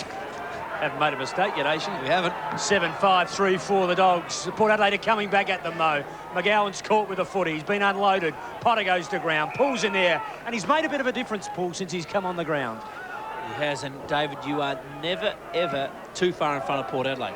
You know, the Centrals were absolutely creaming them there, and they're 3 goals down at the minute. The margin was 31 points just moments ago. Tyler's goal brings them back to within, 25 points. But Port Adelaide are never done, make no mistake about that. We saw them in exactly this position in last year's qualifying final, didn't we? And they fought back, levelled the scores right on the siren with those great goals by Malakalis and Hodges, and then they won by 3 points in overtime. Holding the ball they won. Did he have time to get rid of it? No, he didn't, said the umpire, and Wilson gets away scot-free. Yeah, tough decision that. I don't think he had the time. Beautiful tackle. Well, that's the arrangement, isn't it? If you've got the time, it's holding the ball. If you haven't had time, they give you the benefit of the doubt. McGowan got it from Girdham, gives it off to Ingerson. They're using the ball pretty well now. Potter has played half-back the last few weeks, now playing as a ruck rover today. This is Stevens on the left boot, a high ball towards full forward. Coffey takes front position. From behind, it was Delaney. Thumps it towards the line, and Mead quite content to see it finish there. See, they've got the numbers, Central, and if I was sitting in Jack Cale's seat, I'd just be concerned about that, if nothing else. Just every time the footy hits the ground, there's more Dog players than Port Adelaide players. Yes, well, that's what happens the last couple of weeks, particularly against Norwood at Norwood, where Port Adelaide weren't in the hunt after 15 minutes because Norwood had 2 or 3 players at the fall of the ball every time it went to the deck. Yeah, well, actually, I was talking about this game. Well, I was just saying it happened last game and it's happening this game as well. It can be endemic, can't it? Once it sneaks into your game, it just keeps perpetuating itself. It'll be Sorry, it keeps happening now. Oh. Sorry. It's okay, there we are. And some, Dog supporters got the footy at the footy. We might slip onto the ground for a a dob in between quarters. It's a thing to do. We're live at Elizabeth Oval, and you're live on ABC Sport, exclusive SANFL. Williams got it over to Wade. Waterhouse in the middle of it. Laird is there. You don't really want to be in the middle of it when he's there. Pyman as well. Malachellis. He was more traffic than Hindley Street. Wade is good. Waterhouse. Better Port Adelaide. Smith, a chance. In front, Lee. The crump is Ingerson, and plenty of courage, if you like.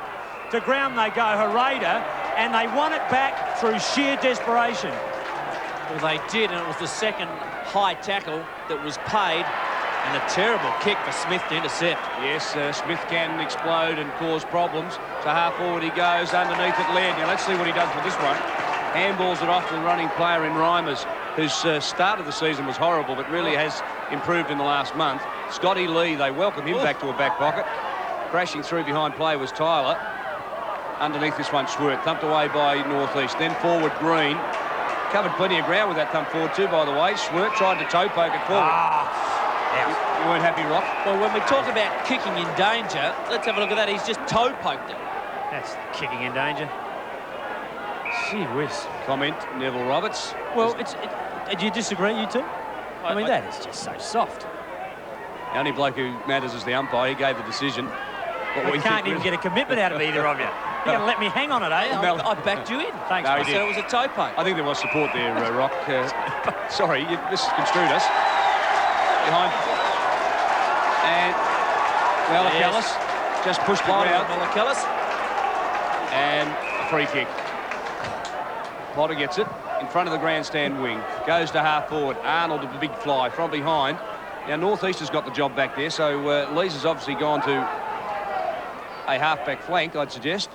And Mead taken out of ruck. That's what the change was earlier, Michael. Poole went into the ruck. Mead went to centre half-back to curb the influence of Arnold. Well, they've had to do something, and I just feel at the moment, Neville, that Port out in the last 5 minutes have just that little bit more urgency about their play. I think you're right. I think you've picked it perfectly, Michael. Just getting more numbers around the place. Poole's made a difference, and some of their on-ballers have got more serious about getting to the play. Coffey's getting to the play plenty of times. McGowan will use it. Stevens on the right leg. It's not bad, is it? Schwert's underneath it. He'll take it easily. Not paid. Good courage by Port Adelaide to get back on that one. It was a pretty simple catch for Schwert in the end. Ginniver's happy to see it over. He's paid that. He's paid that as deliberate out of bounds. Exactly what we were talking about. Yeah. They must have listened to us. Oh, but how do you pick it? I mean, yeah, I'd say the same thing, Timmy, whatever it was you said. Let's have a look at it, and let's see, is this deliberate, and how deliberate? What's the intention? Well, he just put it to touch, didn't he, really? A bit harsh, yeah. He was under pressure. It's no different to all the others. Green has one. He's on the boundary line. He won't make it with that. He should have kicked to the front of the square, but I think for our viewers' sake, we chat about that all the time, but the point in question is when the ball is pushed out of bounds by a defender, it is always deliberate, every single time. So let's just scrap the rule and let them do it. One or the other is what you're saying. Take away the grey area. Oh, well, that's stupid. I mean, that just wrecks everyone's confidence in their ability, in their opinion. I mean, why is that out of bounds deliberately and the other 5 before it not? Thanks very much, Des Foster. We're just short of time on as Roger Delaney brings the ball back in. 26 points the margin in favour of the Bulldogs on their home ground, mind you, with a big crowd supporting them. And McKay marks just inside the 50-metre line. Welcome back to senior football. He's spent quite a bit of time in the reserves this year. Now Ginniver, off hands, play on the call, the advantage allowed to fly. This is West, they need a lift from him midfield. Plenty of pace, and he drills it forward. Out the back is Tyler. Well-weighted kick, and Tyler marks about 20 metres out on a tight angle. Well, that's the best bit of play Port's shown today, and it started from Tim Ginniver. Beautiful crumb and handball to Darcy. West, sorry. When they bring the ball in quickly, Michael, Carter did it this side 5 or 6 minutes ago. Now it was West. It ends up with Tyler. He can kick goals if it comes in quickly. Good replacement for Hodges. Just wonder whether they're going to fit them both in again later. They've had that trouble in years gone by, and Tyler gets it. That's his second for the quarter. In fact, they've got 3 this term. Port Adelaide, Tyler has 2 this quarter. North East has 1, and their only other goal scorer is Tim Ginniver. Let's have another look at this. And have a look at the kick by West. Just weighted beautifully. He sat back, Tyler. And that is a kick to touch. Back in this, the Magpies. Well, as you said earlier, there's no lead big enough against the Maggies. They have, haven't they? They're just crawling their way back. They're still trailed by 20.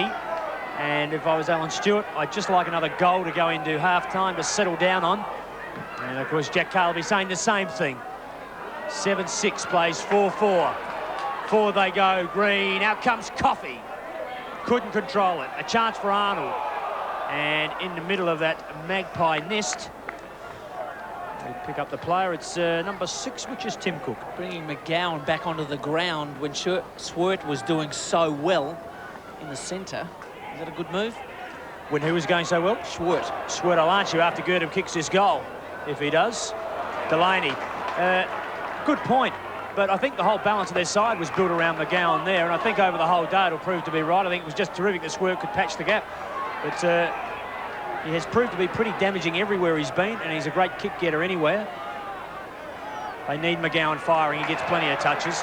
Smith and Delaney combine. Waterhouse Hill. Oh, great catch, or paid the free kick. The latter, I would say. Now, he wants to get a quick Malakellis in space. Over the top of Healy. Malakellis first there, or Pyman it was. This is Lee. Pyman now. He'll see it towards the boundary line. Now, I'm going to ask you the obvious thing. That he just dribbled it over the boundary line there. That was Pyman. Tell me this isn't the same as Tim Ginnivan. Exactly the same as Tim Ginnivan. Thank you very much.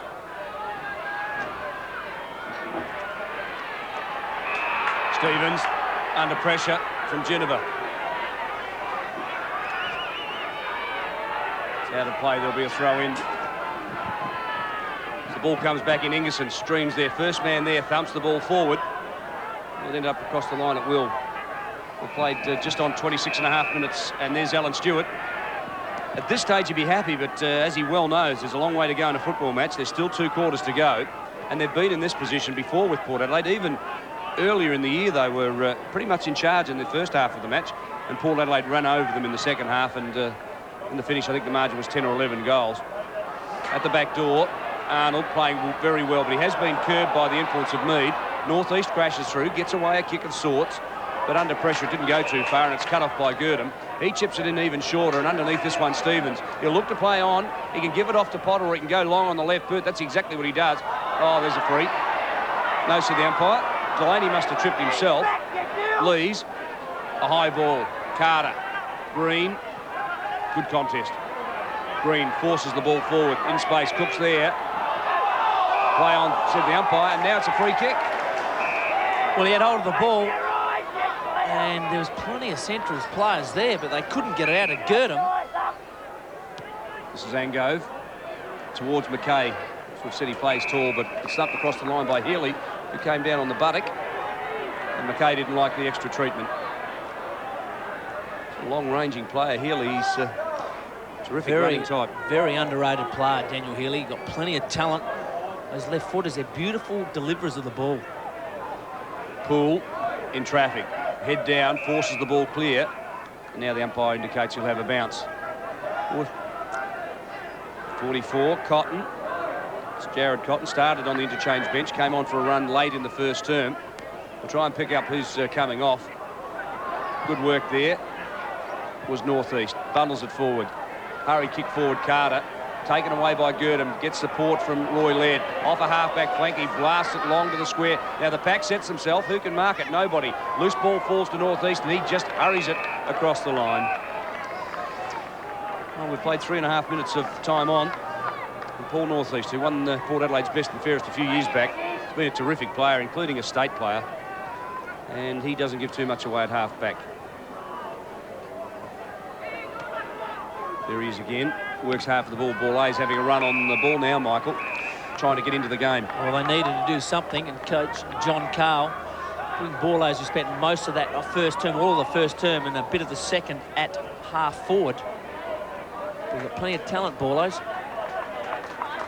Coffey coming off, so perhaps he's going for some early treatment at half-time. He's just has a slight limp.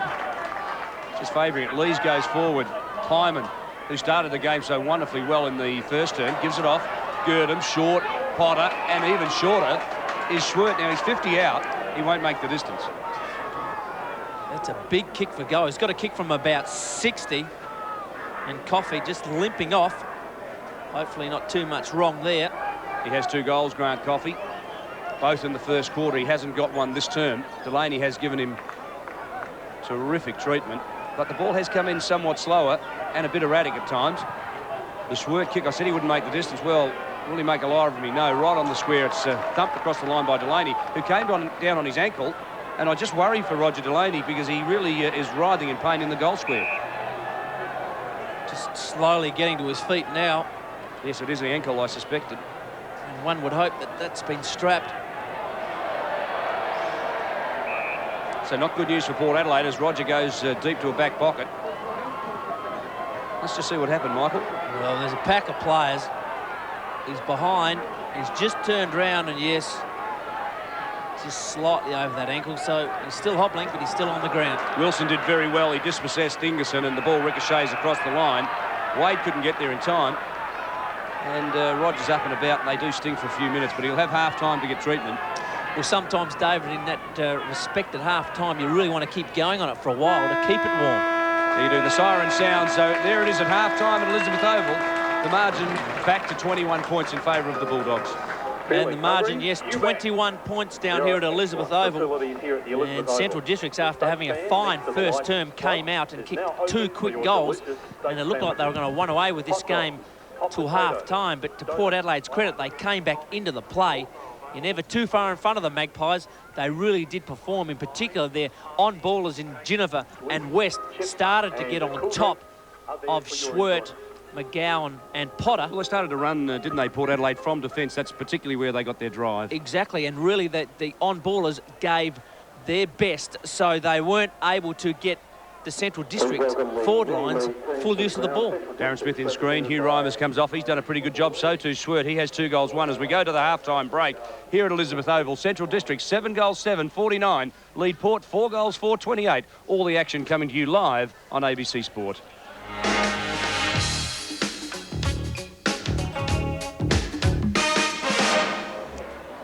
Yeah, it's not much changing here at Elizabeth Oval. They've got away to a good break, 23 points first quarter, and they lead at half-time by 21 points. The Dogs would be very happy with that. Port Adelaide coming back, though. You can never have too much of a lead over the Dogs. Well, yesterday at the MCG, South Australia played Victoria in the 15th State of Origin game. It was 7-all before that game, and we went down by 63 points.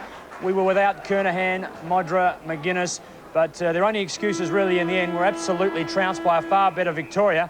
Mark Haston has a report on the game. With doubts over the future of State of Origin football, the AFL needed a draw card. Stevens on the end of it. Lockett set the stage with a 3-goal first quarter. Lockett into the goal square. He's kicked 3. And then Ablett joined in, and the spectacle continued. He's got it. Gary Lyon was another gem in the Victorian forward line. And Silvani just as productive in defence. Champion and Silvani, well played by Sauce. At the break, Victoria had carved out a 33-point lead.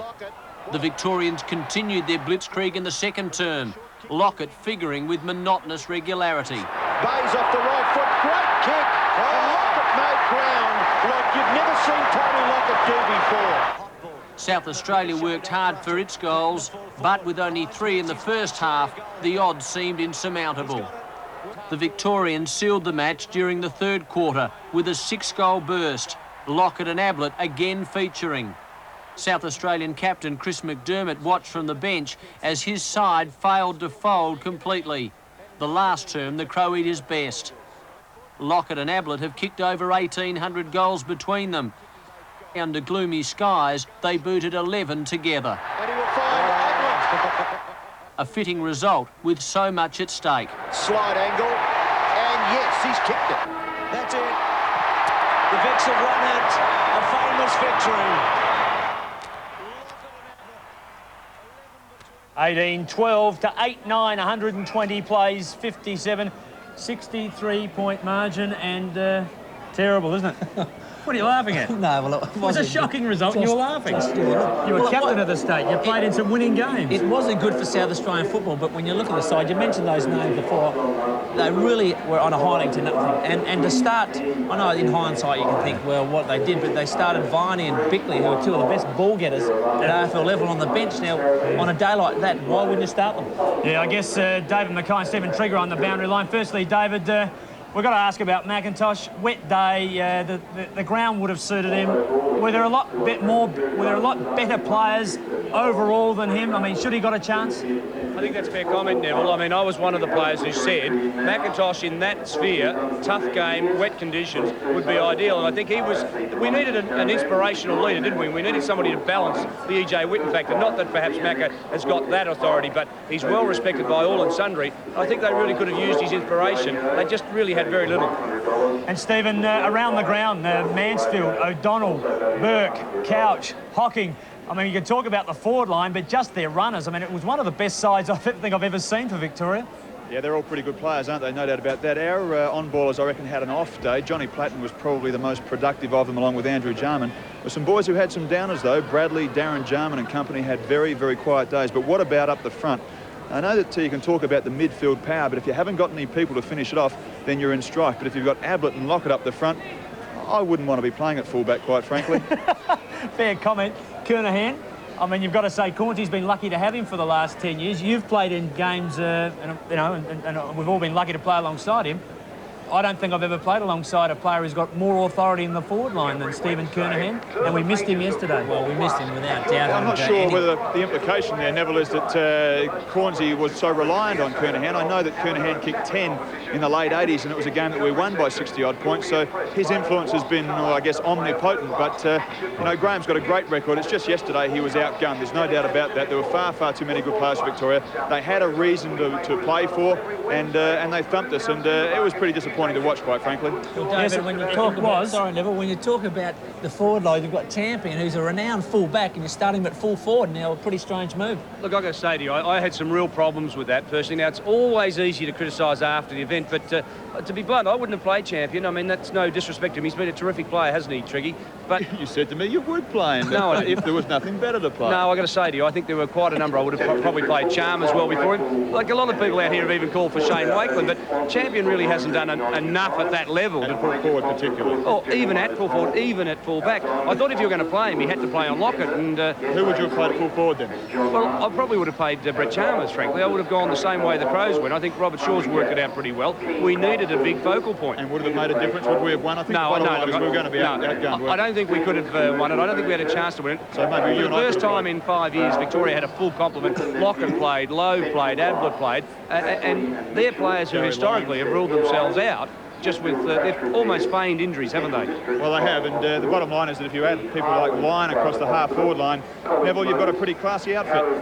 Well, you have, and this time I'll ask you the question. Good idea. We'll try and keep him out down there for a second. But as you said, Triggy, I'm talking to Aisha at the moment. Lyon, I'll just keep this out of the way. I'm getting excited. Ablett and Plugger up forward. I mean, in the end, the whole stadium, I think everyone in Australia just wanted to see that combination. I mean, it was great entertainment. It was, and the talent of those three in particular. And you can look back to 1989 when they had Dunstall and Lockett, who kicked 9 between them, and off the bench came Broughton.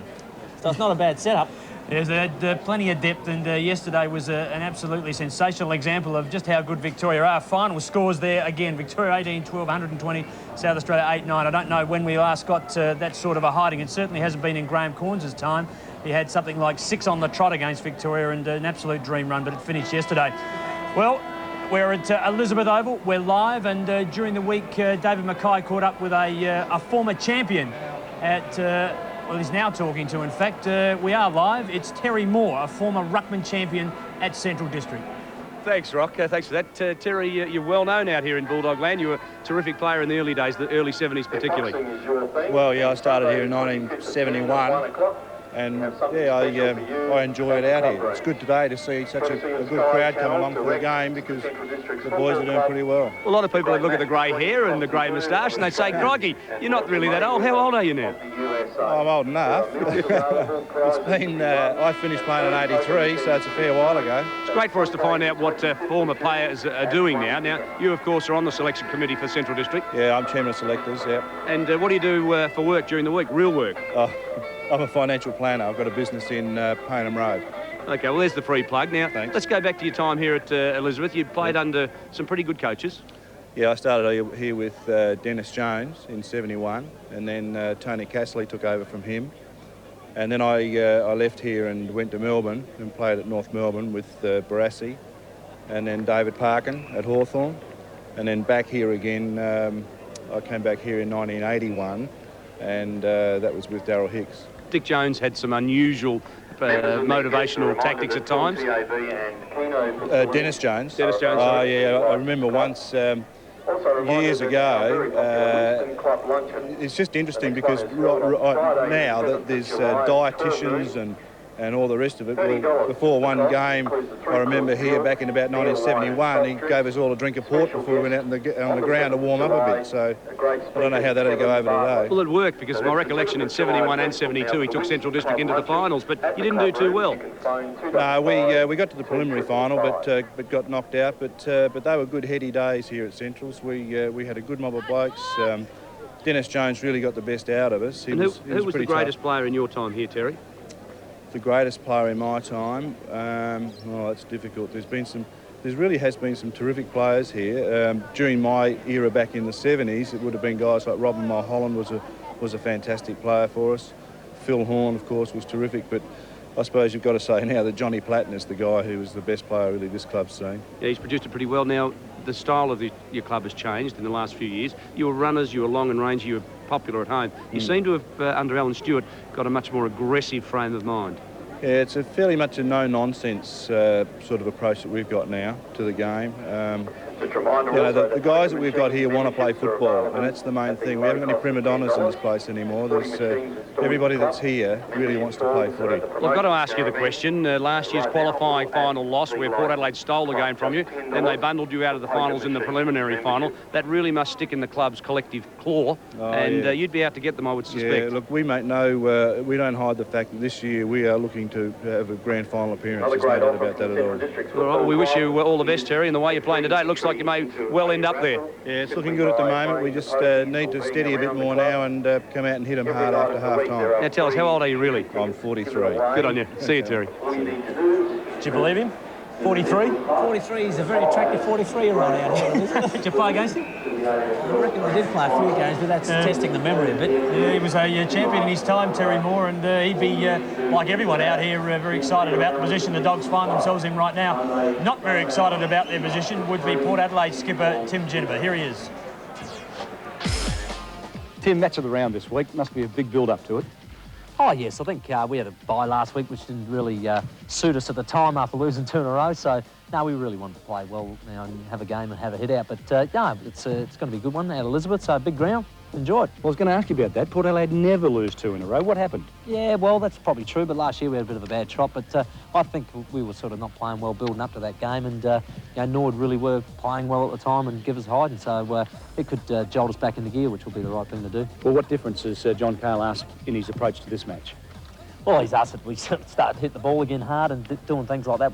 We were just undisciplined and haven't been playing well, like I said, and a lot of things creep in when you're not doing those hard things. So, no, this week it'll be a lot different story. Port Adelaide and Central District games lately have been really vigorous affairs. You're going to come off with a lot of bruises, aren't you? Yeah, well, that's the way it should be, isn't it? Yeah, no, they've been fantastic. I reckon that last year we sort of built up a bit of a reputation for good games, you know, with that drawn final, etc. And this year, the first game was a good one. It was only last quarter we got away from them, so really this week should be another good contest. Well, tell us, where will you win this game? Where will we win this game? I think in the roving division, without a doubt. I'll kick 7 off my left. Now, what about, well, Jimmy Wine, you're up against him. You should be looking forward to that. Oh, exactly. That's a good challenge. He's an AFL player, etc. And he still wants to play in the AFL, so he's a good player. So, yeah, no. Geez, I'll have a go. Tell us, worries. Port Adelaide in the AFL, has that been a distraction? No, not now. I mean, it's been 5 years going in the making, mate. It's one of those Cecil B. DeMille productions, mate. It's taken a long time to get there, so no, I think it's not a distraction anymore. And what about Mark Tyler at full forward? How many will he kick? Mark, on a good ground like that, he's been averaging about 5, so I'd say he'd have to go for about 6 or 7 this week. Now tell us, what do you think about Central District fans? They're not bad, actually. I remember doing my driver out there coming off one week, and they were very, very hospitable to me. Can you imagine? Hospitable, but no, I can't remember, yeah.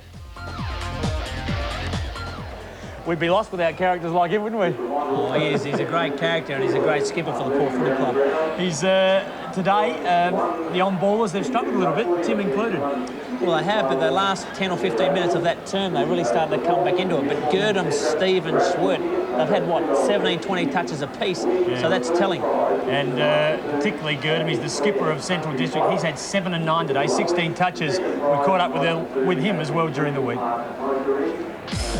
Roger, congratulations on last week's game. 200th, that must be a terrific milestone to achieve.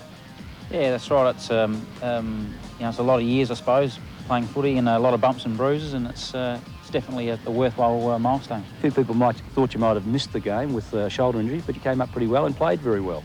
Yeah, I had a little bit of a niggle, but had a bit of treatment during the week, and it came up pretty well, so I was all right. Must be a big moment today, match of the day status. A lot of people wouldn't have thought Central District would have had match of the day only a few years ago, but you're now a power club.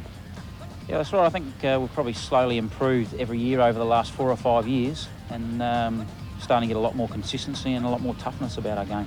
Psychologically, Port Adelaide really have had the edge on you. They whipped you in last year's preliminary final and took the wind out of your sails, so to speak, and earlier in the year you stayed with them for half a match, and then they got away from you by plenty.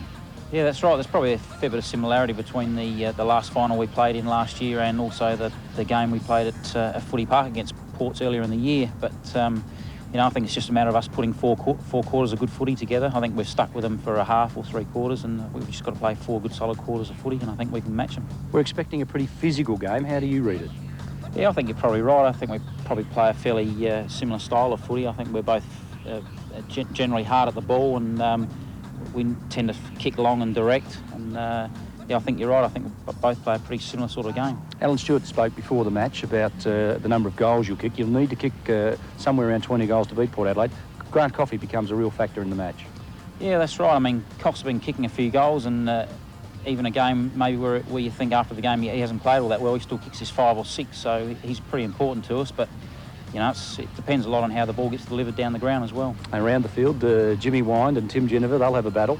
Yeah, that'll be a good contest. I'm looking forward to that one. So, yep, they'll be pretty evenly matched, I think. Port Adelaide have lost 2 in a row, Roger. Can you inflict a 3rd defeat in a row? Yeah, well, I can't see why not. I mean, as I say, it's just a matter of us putting 4 good quarters of footy together. And I think, yeah, the game's ours. Captain's comments, Tim Jennifer, and there, Roger Girdham having the last say at the moment. He's, as I said, 16 touches, 7-7 plays, 4-4. It's the Dogs by 21 points. It's half-time, and these highlights will update you how they got their 21-point lead. Gives it back to McKay, the player who he got it from. Now forward into space. Borlase running out off a half-forward flank. This is Potter, ruck roving today. Ingerson, the ruckman, short to McGowan. Now where's he playing? At half-forward.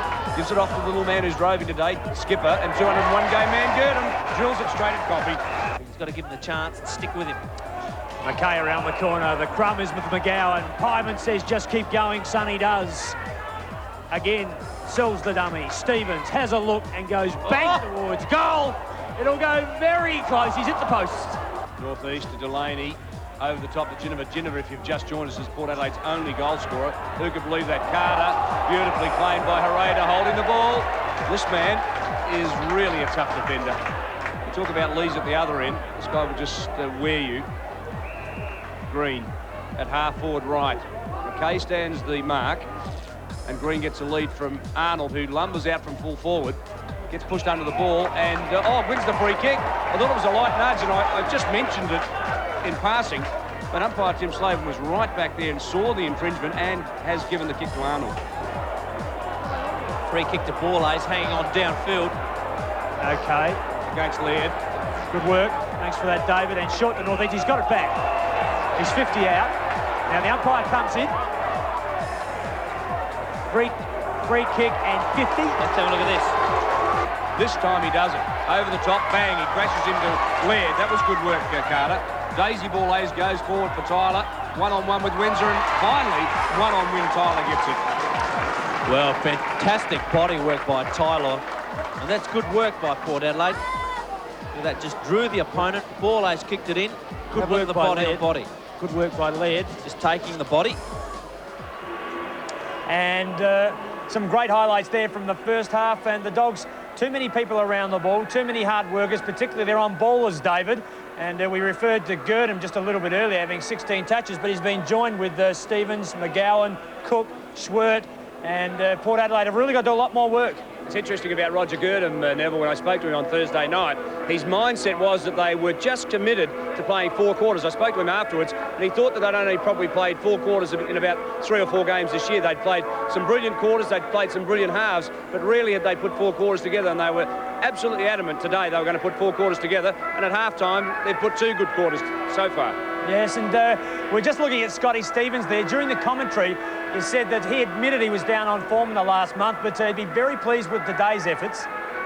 Yeah, well, I think Alan Stewart has spoken to Scott Stevens. He got a lot of press before the state game, and I think there was even a comment perhaps that he got a state Guernsey that he just didn't quite deserve at that time, and I don't think he did himself any favours in that game either, quite frankly. But after that, it was the needle that really stung him into action, and his form since that match has been quite outstanding. Yes, well, I was in Hobart for that game, and like a lot of the other South Australians, Scotty Stevens' form was a bit ordinary. David Brown, have you got any updated information? I understand he has cracked a cheekbone, David. Well, we're going to check that out, Neville. Of course, we've been involved with the half-time bits and pieces here. I haven't had time to sneak it away, but I will do that early in the third quarter and just get a report on him, and I'll let you know during the course of the quarter. Yes, I didn't mean to put you on the spot there. I know we've been busy doing things, but if he is injured, that's a real blow for not only Port Adelaide, but possibly for the Crows now, who have used him a bit as a pinch hitter. Well, I think Port Adelaide, frankly, need to get a lot more from their runners. And when you see one that can help you, who's of the quality of Brown, go off the field, it is psychologically just a bit of a letdown.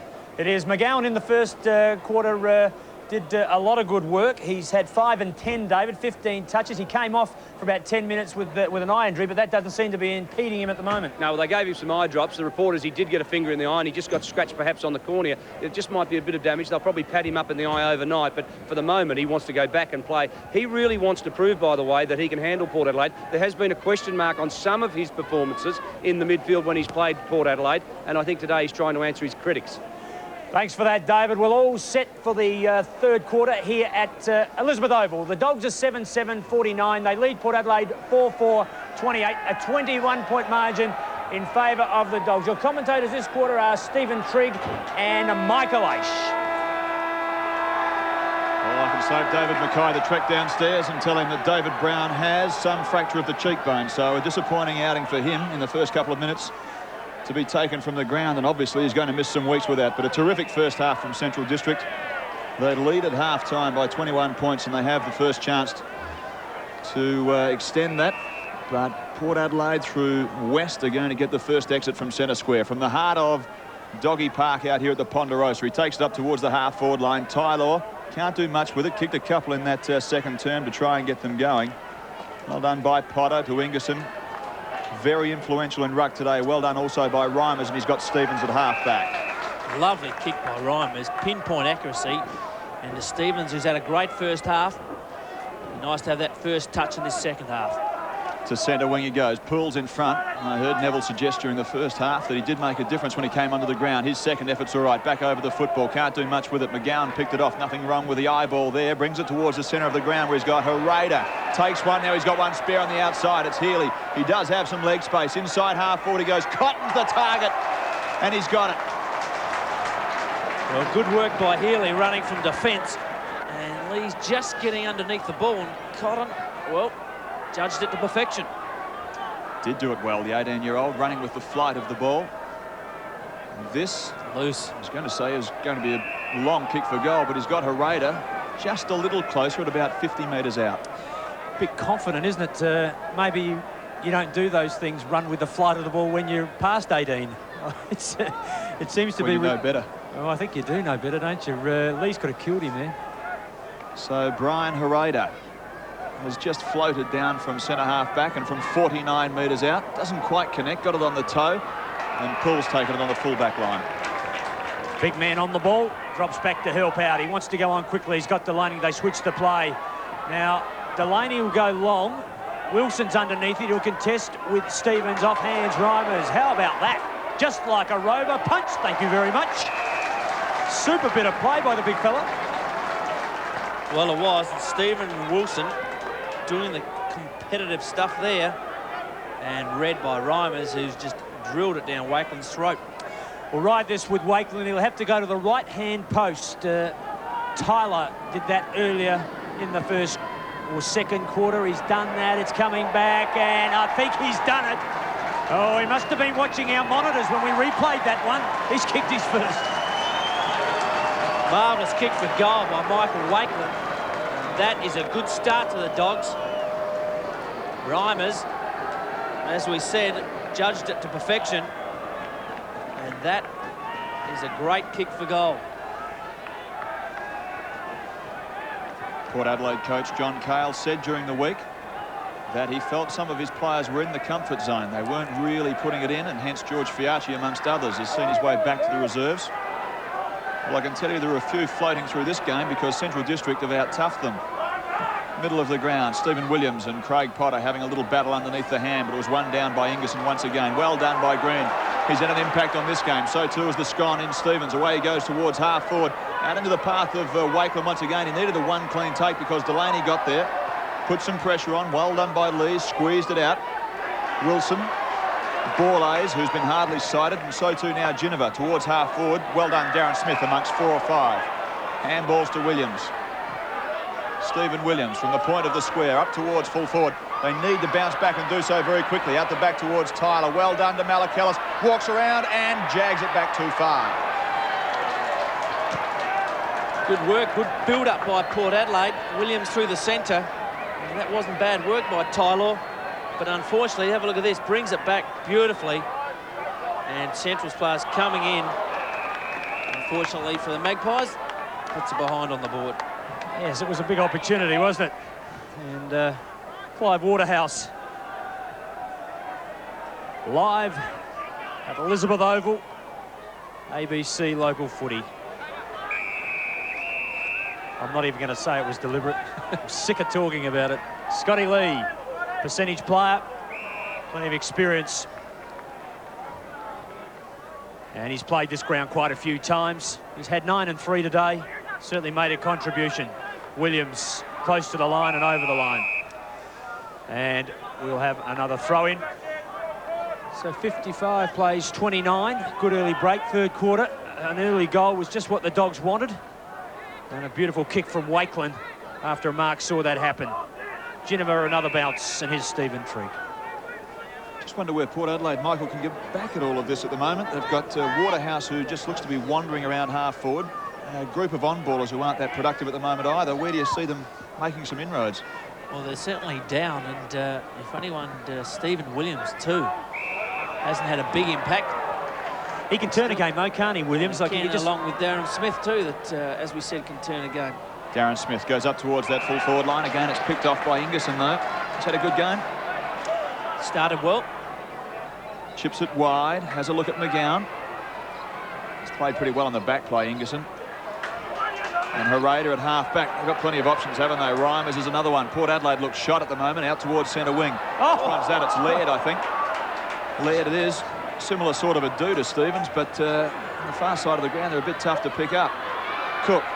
So too Angove. Angove couldn't find the line when that's what he was looking for. Now Cook with the left leg in towards the danger zone. At the back is Wakeland, did pretty well to get front spot. This is off hands, well done by Schwert. Inside, beautifully done to Arnold, and they've got another one. The Dogs are on the march at home, and they get their second for Arnold. One in the first and one in the third.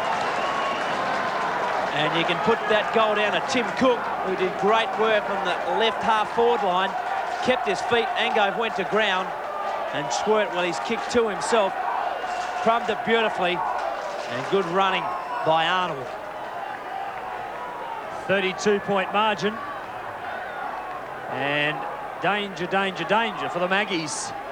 Wouldn't be the first side to get into trouble out at Elizabeth. 9-7, 4-5. Ingerson throws himself at the footy. Through comes Carter. A quick kick out of the centre. Smith front position. The crummer was West, couldn't take it. He'll get some help now. Mead, or is that Wade? Better second guess. Waterhouse beaten again. This is Lee short, and he's got Healy. He's got McGowan, and Borlase is there to ground. Ball, they call. He had the ball in his own hands, Borlase, when he made the tackle. And he asked the umpire in very clear English just why he didn't get the free kick. Very excited players from time to time. A cool day, but we've had no rain. 8 minutes, third quarter. Reimer's been a good player from that half-back line. Poole puts it in high. Waterhouse underneath it. Lee again. Harada. Short. Green. Just doing it too easily, the Bulldogs at the moment. Not enough Port Adelaide pressure to half-forward. Lee's in the box seat and takes it pretty well. He looks to transform play to the outside. He's done that. He's got Daisy Borlase at half-back, but they're starting the track pretty wide in order to get some ground to half-forward. This is what I'm talking about. They're going very, very wide. And now Malakalis gets it from Darren Smith from 70 metres out. He puts it to within 30 up there in Tyler territory. Couldn't take it off hands. West couldn't do much with it, and they've barreled it through, but the umpires found a free kick. Which way is it going? Port Adelaide have got it right in front. Well, there's a bonus. And coming off the ground just a minute ago was Clive Waterhouse, replaced by Setri. Well, the central crowd just waking up to it, I think, as we see Setri coming onto the ground. But West, from the head of the square, shouldn't and doesn't have a problem. And gets one back for Port Adelaide. A much-needed goal, their first in this third term. Well, if you have a look at this, the ball went over the back of the pack. West read it beautifully, ran onto the ball, and we won't see the replay, but he did get tackled when he didn't have it ridden into the ground. Yes, opportunist goal. In fact, as the ball spilled in the square, his feet were the last to touch it. He actually did kick the goal, as I saw it. And so, at about 12-minute mark, the Dogs are 9-7. Port Adelaide are 5-5. And if they were ever going to do something, the time is now. Poole, set, Ingerson, going. Poole gets the knock. Wade over the back. Plenty of Magpies there. They forced the spill. Well done, Williams. Setri, industrious. Wade again. Laird in there. Geneva, well done. And go. Super work, Lee. Percentage to the line. Stevens will keep it going that way, and Pyman will come in to help. This is West. Got there last. Good work to Wade. Has a look. Pops it back towards the centre of the ground. It's all the Dogs. And Ingerson takes a pretty textbook mark. Look at this grab. Crow's chances any harm here, Michael? Certainly not. He's played some good football for the Dogs since he's been back in the lineup. Playing very confidently. Lee to the far side. Girdham is there. But the pressure from Darren Smith sees him across the line. And with the Port Adelaide crowd gravitating to the outer there, Roger surely would have got a spray. Stephen, Roger Girdham, if you want one player on your side, a Roger Girdham, Gary McIntosh, they are great leaders, but great attack on the footy. Well, Roger's more a kamikaze, isn't he? Oh. Just throws his body in, carelessly, really. Magnificent player. There he is. 200 games up last week, and I noticed in the press during the week he said that he was relieved that it was out of the way. Game 201 today. Former Tompkins medalist. Great to see him in good form also. This is Malakalis, probably one of Port's best. Comes charging through the pack. Well done by Windsor. Now, they've got a little chance for a breakdown here, Port Adelaide, but that Bulldog defence has done very, very well. Harada got it from Windsor to Lee. There's a bit of experience there, isn't there? Up towards centre-half forward. It's going to be chipped off by Poole. And he goes on quickly to Mead. The handball wasn't that good, but there was plenty of time. Smith undecided. He had Setri in space. Goes short to Malakalis, who's got half a wetsuit on. So he's had 11 and 4, and is a dangerous player around the footy. I've seen him excite the Magpies before. I doubt whether he can make the distance from there. He'd be kicking from 55-60. Very ambitious. He goes to the front of the square. Plenty of players there. Ingerson, Wade, a snap, and Lee underneath it takes a pretty simple chest mark. He's also done well. The agitator from a back pocket. Scott Pyman, whose first quarter was just terrific. Towards centre wing, Carter and Peter Green have been at it all day. I sat on the boundary line in the first half, and They threw a few haymakers, the boys. Green had loved to catch him holding the ball here, and he's done it. They're still going at it. He's not happy about that, Carter, and it was a great tackle. I think anyone would be annoyed about getting caught there. Would you have a look at this? Well, it's a good tackle. Some might think a little bit too high, but had plenty of time to get rid of it. And there's a 50 to boot. You can see my point about them having a decent old stoush, and they've done it from the outset. From the moment that Green kicked that first one for Central District, he gets it within 30 metres of goal. Presenting himself was Wakeland. Couldn't do much with that. Cotton, well left by Malakillis. The call from Northeast was clear and concise. Now he flees the scene from fullback, puts it up towards the middle of the ground, but the central structure's pretty good. Potter, despite taking the mark, tried to take off when he was being held onto. It was always going to be in trouble. Well done by Reimers. Put his body in front. Time and time again, Stephen, like if the tackle is on and the ball is brought down with the play, it's got to be holding the ball. Let's have a look at this. They've had plenty of time to get rid of it. He was up running. That is dead set holding the pill. And he was never pushed, was he? He was well twisted. Yes, I agree with you there. That was a beautiful tackle. A point well made. Yeah, I think Aishi's still making the point for our viewers' sake. But dangerous sitting next to him. Angove takes off. You can feel the Magpies have lifted. They've just got to score a goal or two and they'll be right back in this. Angove at the back of the pack. He's almost got it. That's Tyler, I should say. Around the body. Good defence. In the back of Lee. No free kick. West is in there. There's plenty of attack on the footy from Port now. They seem to be matching them in work, but they just can't finish off. Well, they are, and also Poole has done an exceptional job in dropping back and cutting off Arnold. Smith can't take it from the air. Sure, that was his intention. Pareda went without the ball. Now they're half a chance. Setri, can he manufacture something special? No, he can't. Windsor sees it across the line. So Windsor, well, David Mackay was thrown a curveball before the game. He was told by the central hierarchy that Windsor would play at centre half forward. But of course the big man in Arnold lined up there. Way up over the top goes Healy for the mark of the day. Daniel Healy, as we called, plenty of talent, had the sit and didn't disappoint. Mackay didn't disappoint, all right. It's a great feeling when you can get onto one of those. Poole, what happened to him? Too high and in the back, surely. So do you get 2 free kicks for that? There's the first one, and there's the second. He's got it at half forward. Darren Smith, no free kick there. The Central boys just a little soft on it, and they've dived under the ball, and Darren Smith will take a pop shot from 50. Well, you can just sense it, can't you? If they can score, if they can just convert, they're right back in this. They are right back in this. You've said that. You're never out of it. Port Adelaide are never out of it. Thanks for said that. Get on with it. 9-7 to 5-6. 25 points the difference. It's an important kick. Darren puts it right up to the line. He's got it, it's pretty close. He's missed it. So another opportunity goes missing. 9-7 plays Port Adelaide, who are on 5-7. 4 clear goals the difference. Pareda just goes long. Healy again, is it? Not quite. Big one previous to this, only seconds ago. Reimers keeps it in front of him. The 2 big men. Poole chases him. Northeast comes in to help. And the big fellas run down there. Finally, Lees was there. Northeast and out of bounds. Michael, Central have the prerequisites, don't they, to tackle Port Adelaide because they are physically tough.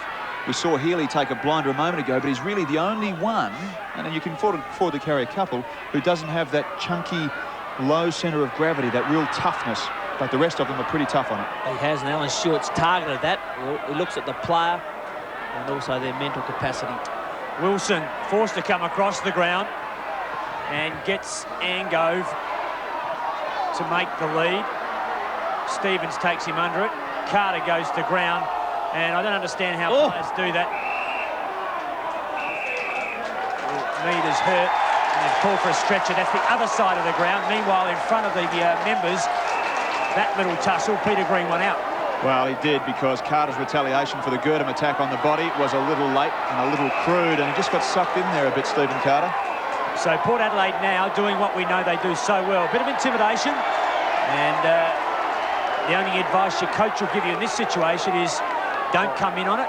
Well, that's good umpiring at the moment. He's settling the players down and telling them to get on with it. Well, what he's actually doing is waiting for the stretcher, and Mead, who's particularly unwell on the far side, Michael. Yes, he's not... he hasn't moved, has he? So I'm not really sure what the problem is. It might be concussion. I'd say that's a fair guess, Neville. All right, doctor. Give us a rundown. Well, Port Adelaide have made a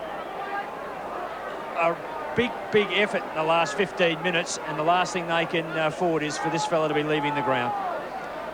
Let's just have a look at this in one of the corners of the screen here, left-hand side. There's Mead, and well, if that was the shoulder that did it, it just shows you how easily something like that can happen. Now, they've already got David Brown from the field. Waterhouse will come back on with a cheekbone injury. Waterhouse getting set to come back on. He's had a disappointing day, but for Port Adelaide, who are, I wouldn't say they're bereft of ruckman, but it's an area that they've struggled all year. That's a blow. Well, Brett Chalmers playing so well with the Crows to date. They really have been outpointed in ruck. Mead's done a fair job. This will take a fair punch out of them. Let's have a look. We might try and get this from a different angle. Yes, he's just got a caught in the middle of two players or so. There was nothing malicious in it. As Stephen Trigg pointed out, it's often the accidents that cause the most damage. And just in the middle of the fray, carted off on a stretcher. Not the way to leave Elizabeth Oval. Neville, of course, this could be extremely costly for them, not only from the point of view of losing someone like Brown and indeed now Darren Mead, but if they forfeit or at least lose this game to Central District, they'll also have forfeited top spot. So this little outing at Elizabeth Oval this afternoon could be critical in terms of their season. Well, it is. I mean, they're in second spot by, what, 1 point? And having played one less game, of course. Yeah, one less game, and this will legitimately put them in second spot, virtually one game behind, I guess. But all credit to the Dogs. I mean, it's been a physical game, and the strongest will survive, to coin a phrase. It has been physically tough, Michael. As I say, sitting down there for the first 60 minutes, there were some fearsome body clashes, and it's, as I was talking about, just a prerequisite that a side needs to tackle Port. Here it is again, do, and players like Girdham and Potter, and as we look at it again, there it is. Looks like he knocked his head back. Might have been a couple of heads involved in that as well. Backward business, and this is McKay to half forward.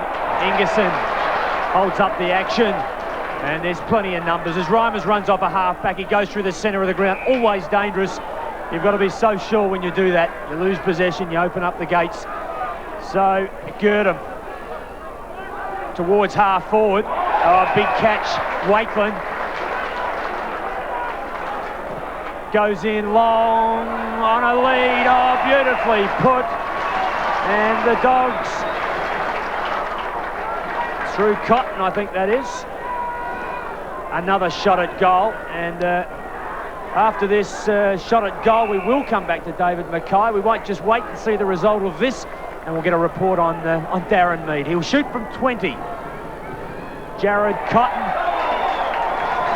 And he's offline. Now, David, have you got any updates for us on Darren Mead? Yes, Darren Mead is concussed, Neville. He'll take no further part in this match. So, bad news for Port Adelaide. They've got two players who won't come back onto the field. So, it was a fair guess. It was a good guess, Neville, and there it is. Unfortunately for the Magpie fans.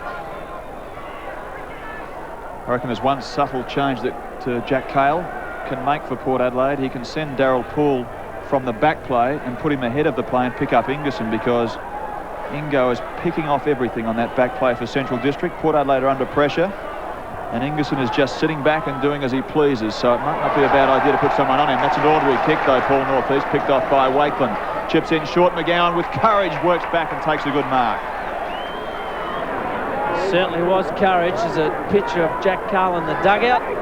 Wouldn't be a happy man to date. Ricky McGowan with the ball. There's a fair shot at goal. Well, we saw Jack looking a bit like that through the midway stages of last season, when they were being hopelessly thumped week in and week out. There was a call at at one stage that playing at Alberton was like playing at the Pleasure Dome. They had such an awful run down there, but of course they went from strength to strength and won the big one as McGowan has a look across the face of goals. Big leap by the jumbuck down there, and Wakeland, he loves to get off the deck, but he can't take that one, and it's gone through for one behind. So Central District are 9-9, and with David Brown on the bench, the Magpies are 5-7. Yes, they can't use him again. 9-9, 63, Port 5-7, 37. So Mead leaving the ground and Brown off, taking a real steam out of what was a bit of a revival from Port Adelaide. And I'm sure the Dogs will take full advantage of it as we near three-quarter time. Great conditions today. Sunshine, you wouldn't have expected it this morning for this great clash between sides 1 and 2. Abbott, beautiful hands, Girdham onto McGowan, forward they go again. Wakeland, he'll jump from behind. Delaney front position, intercepted Wilson. This is Carter. Pull. Malakella slips. They're out of strife. Clears away from halfback towards centre wing. Way up over the top goes Ingerson. He went underneath that one and let it behind. A danger because Waterhouse has got it across the top. Darren Smith, it just held up, so it wasn't his fault that he couldn't attack the football. And they wrap it up at half forward. A bit of sunshine. Central District coach Alan Stewart, despite his comments yesterday about the fact that it just doesn't matter in terms of the minor round beating Port Adelaide, the only way they'll get some self-belief when they front up to Port, if they play them in the finals, Michael, and it's quite likely, they have to beat them either today or in round 23. Well, they do, and they've done it today so far all over the ground, in particular their on-ballers, and two players in their backline in Lee and Hereda have been fantastic. And Lee pumped that one up there. Now Stephen Schwert, handball across the top. A little indiscriminate. It was always a tough one for Cotton to take. Looks a bit different to a former number 44, doesn't he, in John Platten. And Central District supporters a little pensive, some of them, but many of them in good voice because they're enjoying this outing. And that fantastic central chant that you'd be so used to is starting to arrive. The Bulldog version of the Barmy Army, it does lift the players, there's no doubt about that. As Wilson gets it inside half-back, pumps it to the far side. It's been an unusual Port Adelaide, Michael. They haven't been able to go down the corridor and thump it long and strong, and they've been forced wide. Yes, well, they do really rely on their on-ballers to take control of the game, so their backline can really back their judgment and set up so many of the play. The thing that impresses me about the Bulldog lineup is they're quite tall, and their tallness on the players that are so tall, they really are agile and can play in many positions. It's good balance though, isn't it? Plenty of leg speed, plenty of toughness, and as you say, capable talls as well. Port Adelaide with a foray into their forward line, but the Agitators picked it off again. He's played pretty well from the back pocket, bar one ordinary kick during the second term. Well done by Stevens, presented himself at half-back, takes it one step, has a look at Pyman, who won't flinch, but it was well done by Waterhouse. Now a bit protected by Ginniver. Sweeps inside. The kick was very, very average, Clive. It goes to Potter. Potter to half-forward. Green sets himself. So too does Carter. They've had a very keen duel. Cotton is absolutely murdered at half-back. Let's have a look at this. Murdered is correct. 3 or 4 Port players. Waterhouse was the one that went at him. Carter wrapped him up. The umpire calls for a bounce. Something about Stephen Carter. He follows up and makes you earn every little touch. Pyman. It's been quite effective. So too is Potter with 7 and 6. This is Angove. It's from half forward. Jams it on the boot. This is what I'm talking about, where Ingerson just sits back and does what he likes. Dictates and sets up the play. He's engineered plenty of good work in this third term to centre wing. Here's Stevens again. And when they engineer that good work, you've got runners who can get on the end of it, like Stevens, whose kick just stayed in play, but makes a world of difference for them. It does, and as we said, not only Hereda and Lee, but Ingerson and Stevens, 24 touches, and most of them will hit a player. Port are going to need 4 and a bit in the last term, so can't get another score here. We're a minute into time on, and once again Ingo's got it at half-back. They have to do something about that, Port Adelaide. They just can't allow him to dictate it the whole time. He's got a fair partner in crime back there just quietly, and Scott Lee. To Laird this time, to the true centre-half forward position. Who can take the mark? Well, no one's going to take it. There's a free kick going to be paid underneath all of that. And it's going to Wade. Look at that. Stood his ground. Good decision that. Good grab. Cropped one high. Keep in mind that Central are missing Lewis, and to plug him into centre half forward with his competitiveness will make an enormous difference, an even better difference to this Bulldog side. Inside half forward again. It's monotonous, isn't it? Ingerson again. Lee again. It's the third time Lee's done that as many minutes. To Stevens as well. Port Adelaide are reactive at the moment. They're just not making anything happen. West got it from Carter, who wants to go on with it behind play with Potter. Squeaks underneath. Lee. Talk about having it all your own way. Stevens again picking up kicks at will is Scott Stevens. He's had 17 and 9 for the outing. 17 kicks, 9 handballs, and has been very influential. So too is Stephen Schwert. Chips it in short. Grant Coffey, remember, is still off the ground, so they're doing it well, the Dogs. Cleared by Wilson to the centre of the ground, off the back. Malakellus just starting to look a little tired is Tony. Lee, what a quarter his had. Pyman and Stevens. It's not often you could call it a training run against the Port Adelaide side, but Central are doing it easily. They're just not getting a score, though, themselves, I must admit. They're not making inroads. 9-9 to 5-7. And Ginniver takes it at centre half back. Stevens off the ground and Cotter replaces him. It's a bit odd. Stevens not doing enough. Obviously not well. Inside half forward again. Probably got sick of getting the footy. Lee. Well, another of his types come to this side and Laird. Well done by Settrick. Probably could have been paid, Mike. Well, should have been paid. It was exactly the same as Wade's at centre half back 3 minutes ago. Cotter, Ingerson. Just a little throw in there. Lee. And Lee's short pass is picked off Stephen Schwert, almost lace out. A few tired boys out there at the minute. Certainly are. Port Adelaide are going to get out of this at 26 points down. They're going to have to produce something special. Top spot riding on this, remember, as Borlase gets it to half forward. The Bulldog structure is very good. Well done by Pyman inside half forward. Who's there this time? Wade. It takes a beauty and then dishes out a beauty too. I might add, Wade to half forward. Now, if it sits for Westies, a chance. Tough one to take. A really tough one to take, particularly when you've got 3 very eager Bulldogs out there keen to get the ball back from you. Reimers to Wakeland, they can do no wrong. Stands up, flees the scene and chips it in short. He's got one spare to Cotton. Cotton walks in, shouldn't have any mistake at this from about 15 metres out. He dribbles it through. Jared Cotton came onto the ground during the second term and has got his first in the third. Well, the last 2 or 3 minutes of football has been pretty messy. Both sides just kicking it back to and from the half-forward line. But great work by the Dogs. Cotton all by himself. An unusual kicking style, just dribbles it along the ground. And the Dogs, 5 goals, 2 up. You'd never say it was beyond Port Adelaide, but it's getting tough. We've played nearly 30 minutes of this third term by virtue of the fact that Darren Mead was taken from a stretcher and we probably lost 3 or 4 minutes at least there. Well done by Carter. Kicked it from the ground. Reimers. They're just making things happen, the Bulldogs. They're getting to the ball first. And when Port Adelaide get a rare touch, they're being gang tackled. Well done by Laird. He's got one in Ingerson. Ingerson's doing absolutely everything perfectly. If Robert Shaw happens to be out here today, he'd be penciling him in for a spot against Fremantle next Saturday night at Football Park. Wakeland. There also is Delaney. Now, Rogers a little inconvenienced with that ankle. They both overrun the ball, and Wilson swoops in on it like a hungry little seagull, pushes it across the top to McKay, who's been very quiet in the last 30 minutes. His short pass finds Malakellus, who's been pretty good for them, really, Michael. Coming back from injury, played a bit in the twos, but has been reasonably effective today. 20 touches for him. In over the ball is Borlase. And we'll have a neutral ball in the centre of the ground. There are Borlase just getting up there. And a bit of a tough day of it, along with quite a few other Magpies players.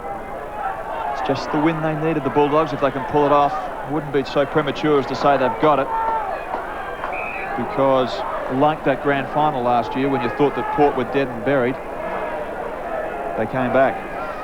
Well, they keep coming back, and you've got to earn your victories, as we said, and you've got to earn every touch you get against Port Adelaide. Admittedly, the last 2 or 3 weeks haven't been good for Port, but last year was the same, so they keep having a go and just getting back. Speaking of having a go, Girdham. Wilson taken out underneath the ball. Well done by Delaney to centre wing. Can't be much time left now. Pyman across the top. just can't make anything happen through half forward, the Magpies. Arnold does well at centre half forward and takes a good hand mark to Healy, who's a searching left leg kick, and that one's beautiful to Schwert. And they'll have another pop shot after the siren as they did in that first term. Daniel Healy, I am so impressed with that kid. He has got good ability in the air, and his delivery or disposal of the ball is second to none. And we've seen that on numerous occasions today. So the margin is 32 points. And Stephen Schwert, the former Crow, whose brother played out here for 7 or 8 years as well through the early and mid-80s, Patrick. Stephen has 2. And Wood and Central supporters love him to kick his third after the siren. Kids are streaming onto the ground. Stephen's still got a bit of room to move though.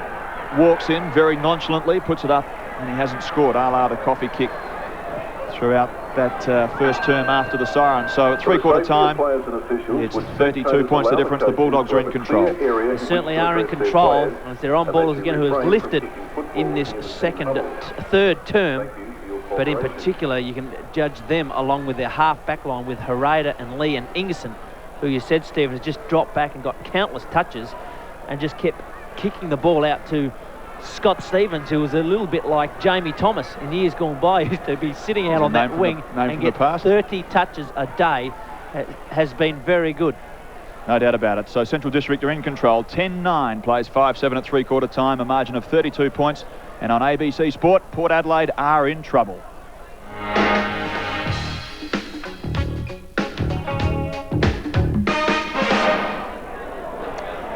Yes, and if you're interested in getting a copy of any of our coverage during the year, you can get it from the ABC shop, or you can dial 343-4601. Whack it on a card and we'll send it out to you. And those videos well worth having.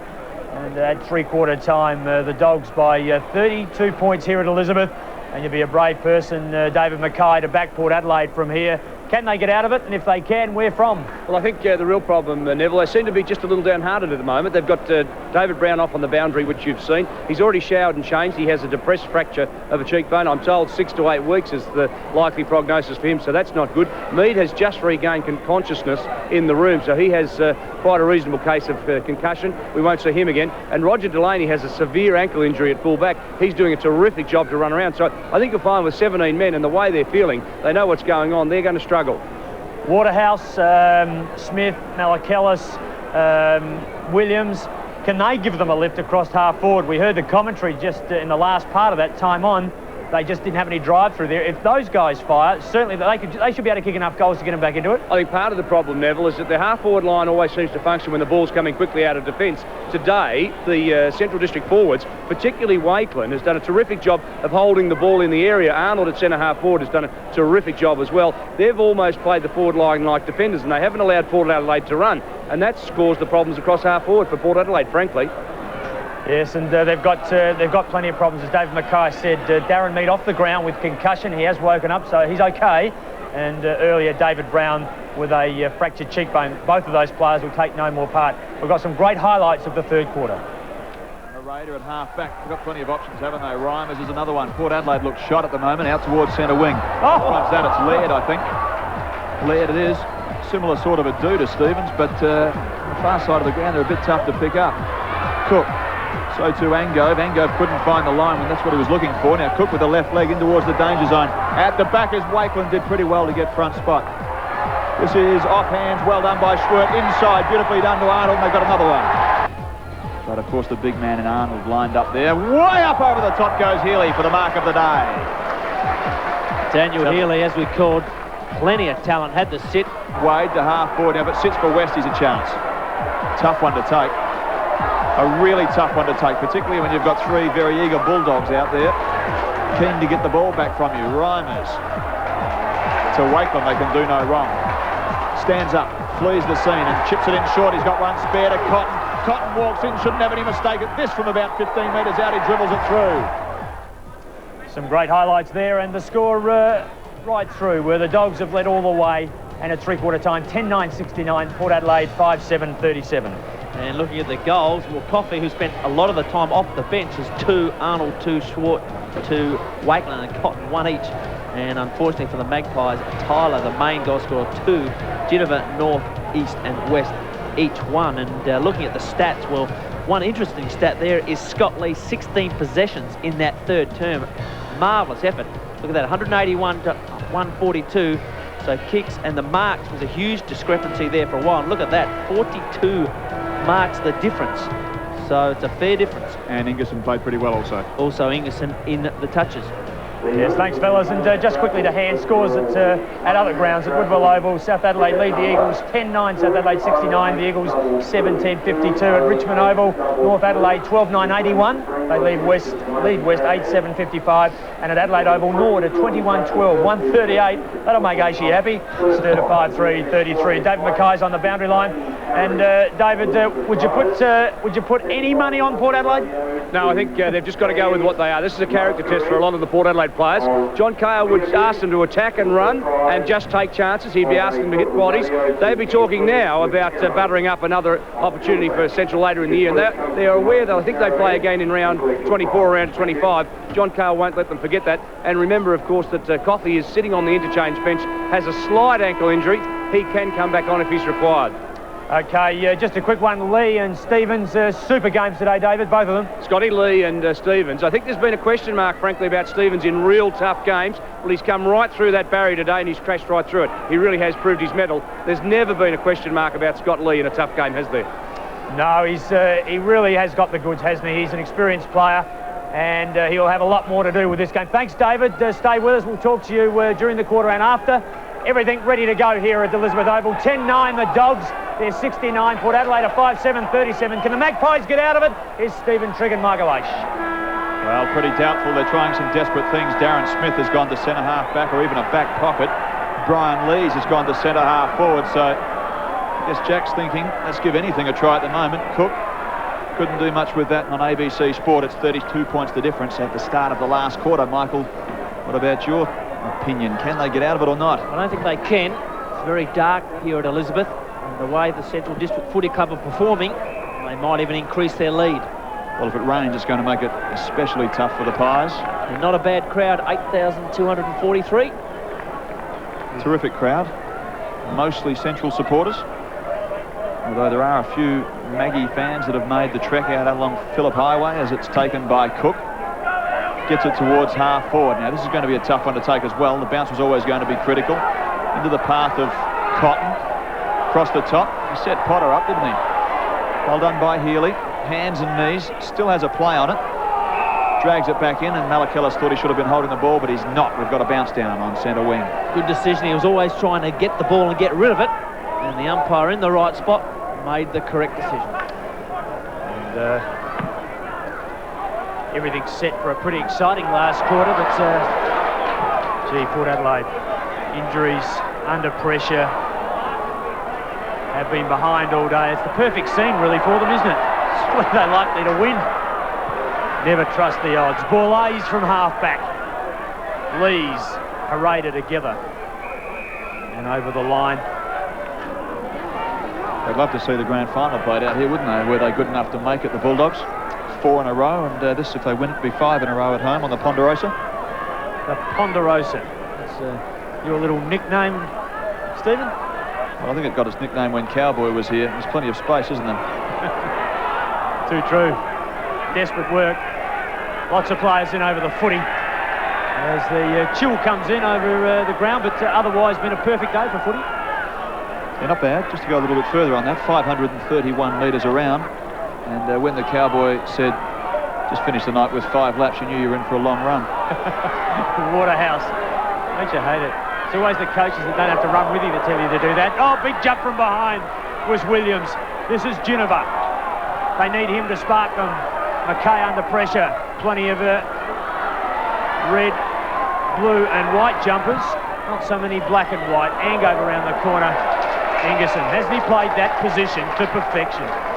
He certainly has. And in that third term, just kept knocked up getting the footy. And he started exactly the same way. 19 possessions. And 22 hit-outs. It's not a bad outing. Jack Cahill's been around forever. 9 premierships, and you wouldn't question anything he does, but I would have thought, sitting in the back of the grandstand, they should try and do something about Inglison's influence on that back play. This is Cook on centre wing. His chest is out. He's feeling pretty confident, little Timmy Cook. 20 possession for him also. Spoiled forward. Well done by Stephen Schwertz. Set himself in the box seat. McGowan, Cotton. You won't want to be too cute about it because you get knocked over. Green, half forward. Well done by Carter. McGowan's in there. He's not been quite as influential as you'd expect. This is pretty tough when you're playing with just the one eye. Inside, the Darren Smith. Now, Darren's options were limited, but the handball was exceptional. Found Robbie West, and at the heart of the Ponderosa, right in the middle, he's got Ginniver, whose handball missed the mark. Borlase was pushed, tripped. Either way, he's got a free kick at centre half forward. Let's have a look at this. Oh, I reckon he's tripped over himself. Bit of a tough one, but... You're a hard man. You would never, ever play a free kick if you were an umpire. Well, I wouldn't be an umpire. And the black, I know that. They wouldn't have you. West, round the body. Lees. What can you do at centre half forward, Brian? He can dispatch a handball. That's what he can do to Tim Ginniver. In short, he's got Tylor, who has 2 and a chance for his 3rd.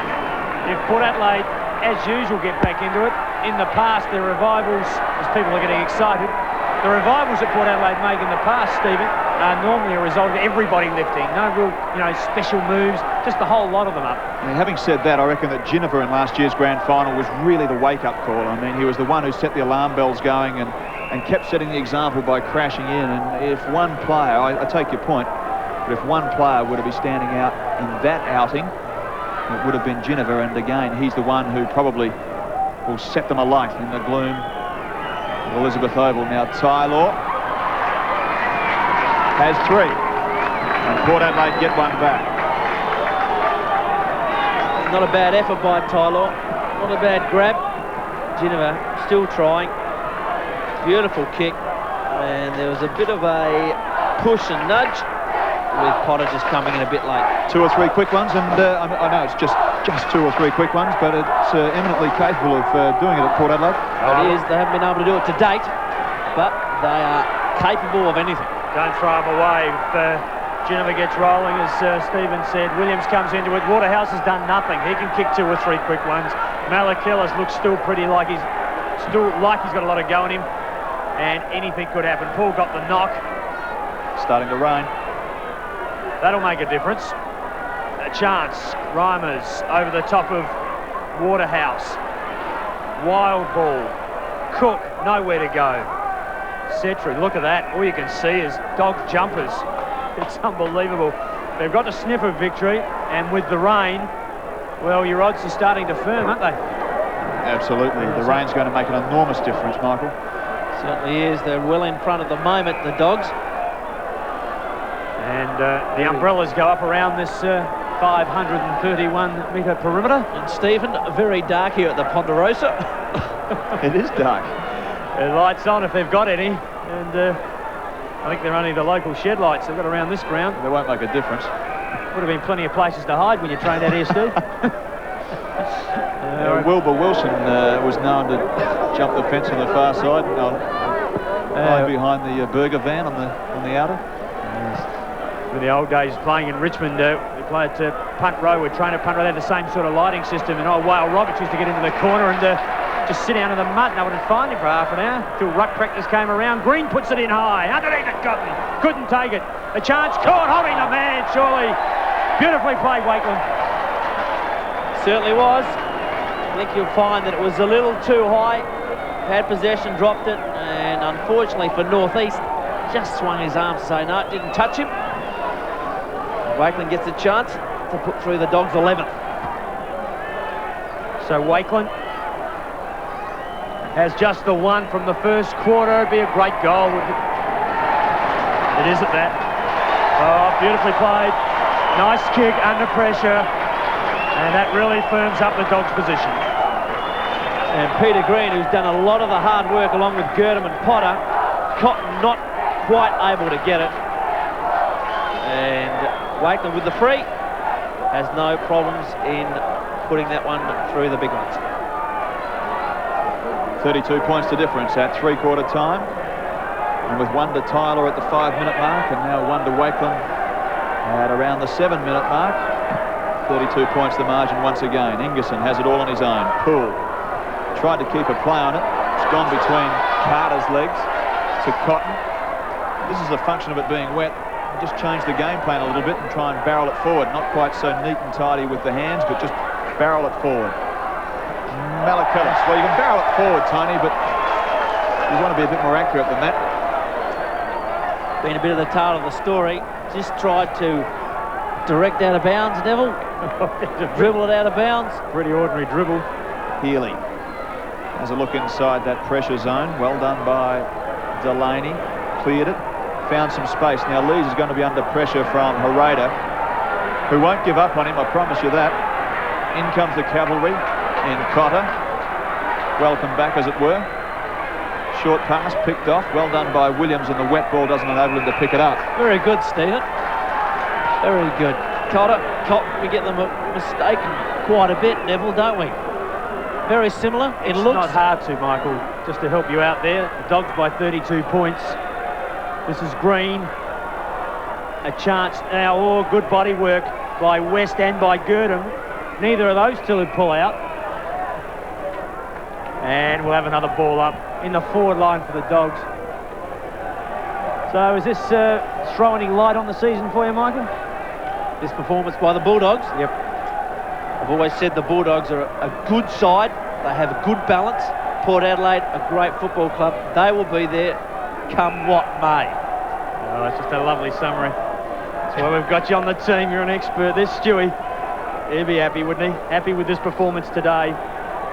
Hit outs at the moment, 37-12 in favour of the Dogs. So Ingerson's had an enormous day, hasn't he? I think it bears out the fact that Port Adelaide have quite serious problems in ruck. Despite Ingerson's fantastic game, their weakness for the Magpies is in that rucking division. Mead was great last year in the grand final, but they do have a weakness there. Yes, and Mead off the ground, of course, with concussion. He's okay. Brown there with him with a fractured cheekbone. This is Delaney. Roger goes with the right boot. Carter's out there and he's taken one. He's had a very keen duel, as I said earlier, on Peter Green. Carter's had 15 possessions. Green himself has had a number also. Yeah, mate. What was he trying to do with that? Taken by Cotton. Chips in short.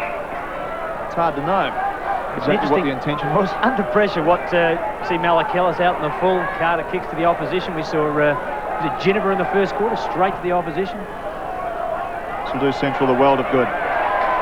Taken by Wakeland. He takes off. Want to be a good kick from there. A little ambitious, I thought. Maybe the head of the square was the better percentage. Anyway, it's gone through for a behind. Yeah, there's only one rule there, isn't there? If you have a shot on the boundary, you've got to kick the goal, otherwise it's a mistake.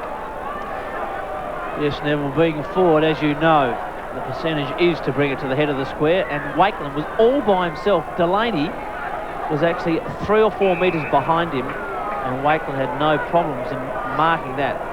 So Delaney just backing his judgment there, which he does normally very well. So Port Adelaide Neville are going so short here, aren't they? They just can't get anything long and strong. The Kale game plan is to hit long, crash in with the body and barrel it long again, but they're chipping it around like very uncharacteristic. They are, aren't they? Yeah, it's a good observation, and Port Adelaide normally... Oh, yes, thank you very much. Oh, Potter. All's fair. That man again, Potter. Beautiful hip and shoulder.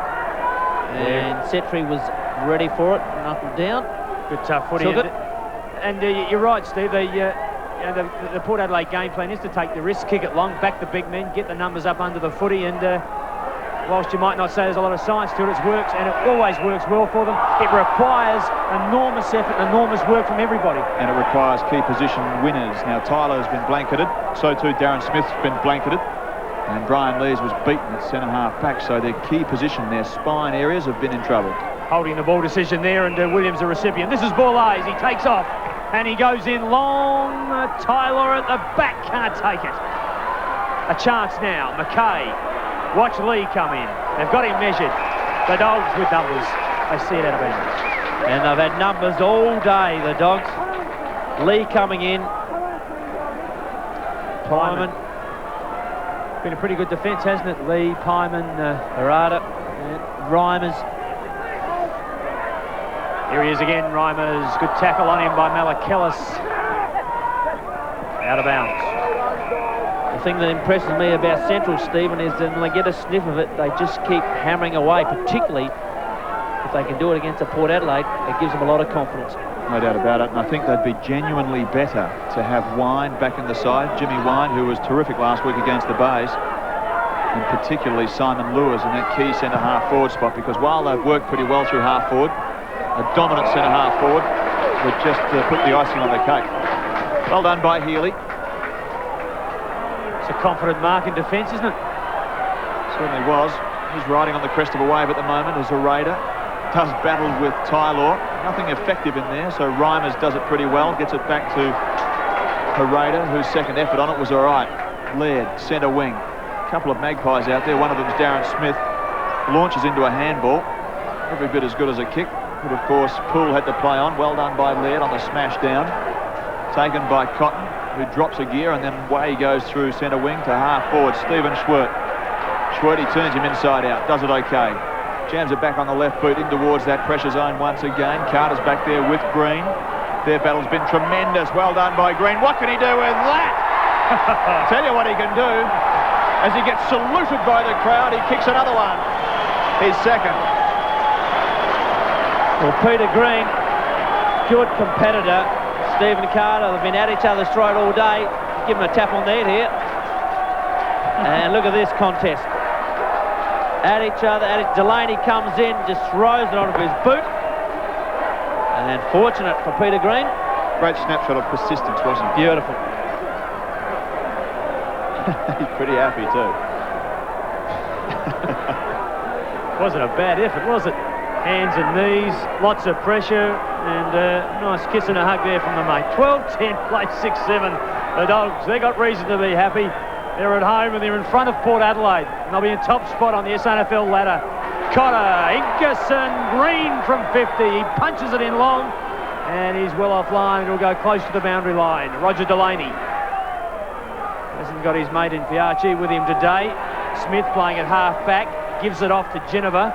Still trying hard, Geneva. Short to Wade, and the kick is poor. Geneva's had 12 and 9. And when you're not playing with any confidence and you go short, it can tear a side apart, which is shown today with Port Adelaide. It's what happens, isn't it? Really, when you're down on confidence, you really need to go percentage. Don't you go long, give everyone an opportunity. Wakeman and Delaney go at it together. Oh, Cook! Super footy! Cotton goal!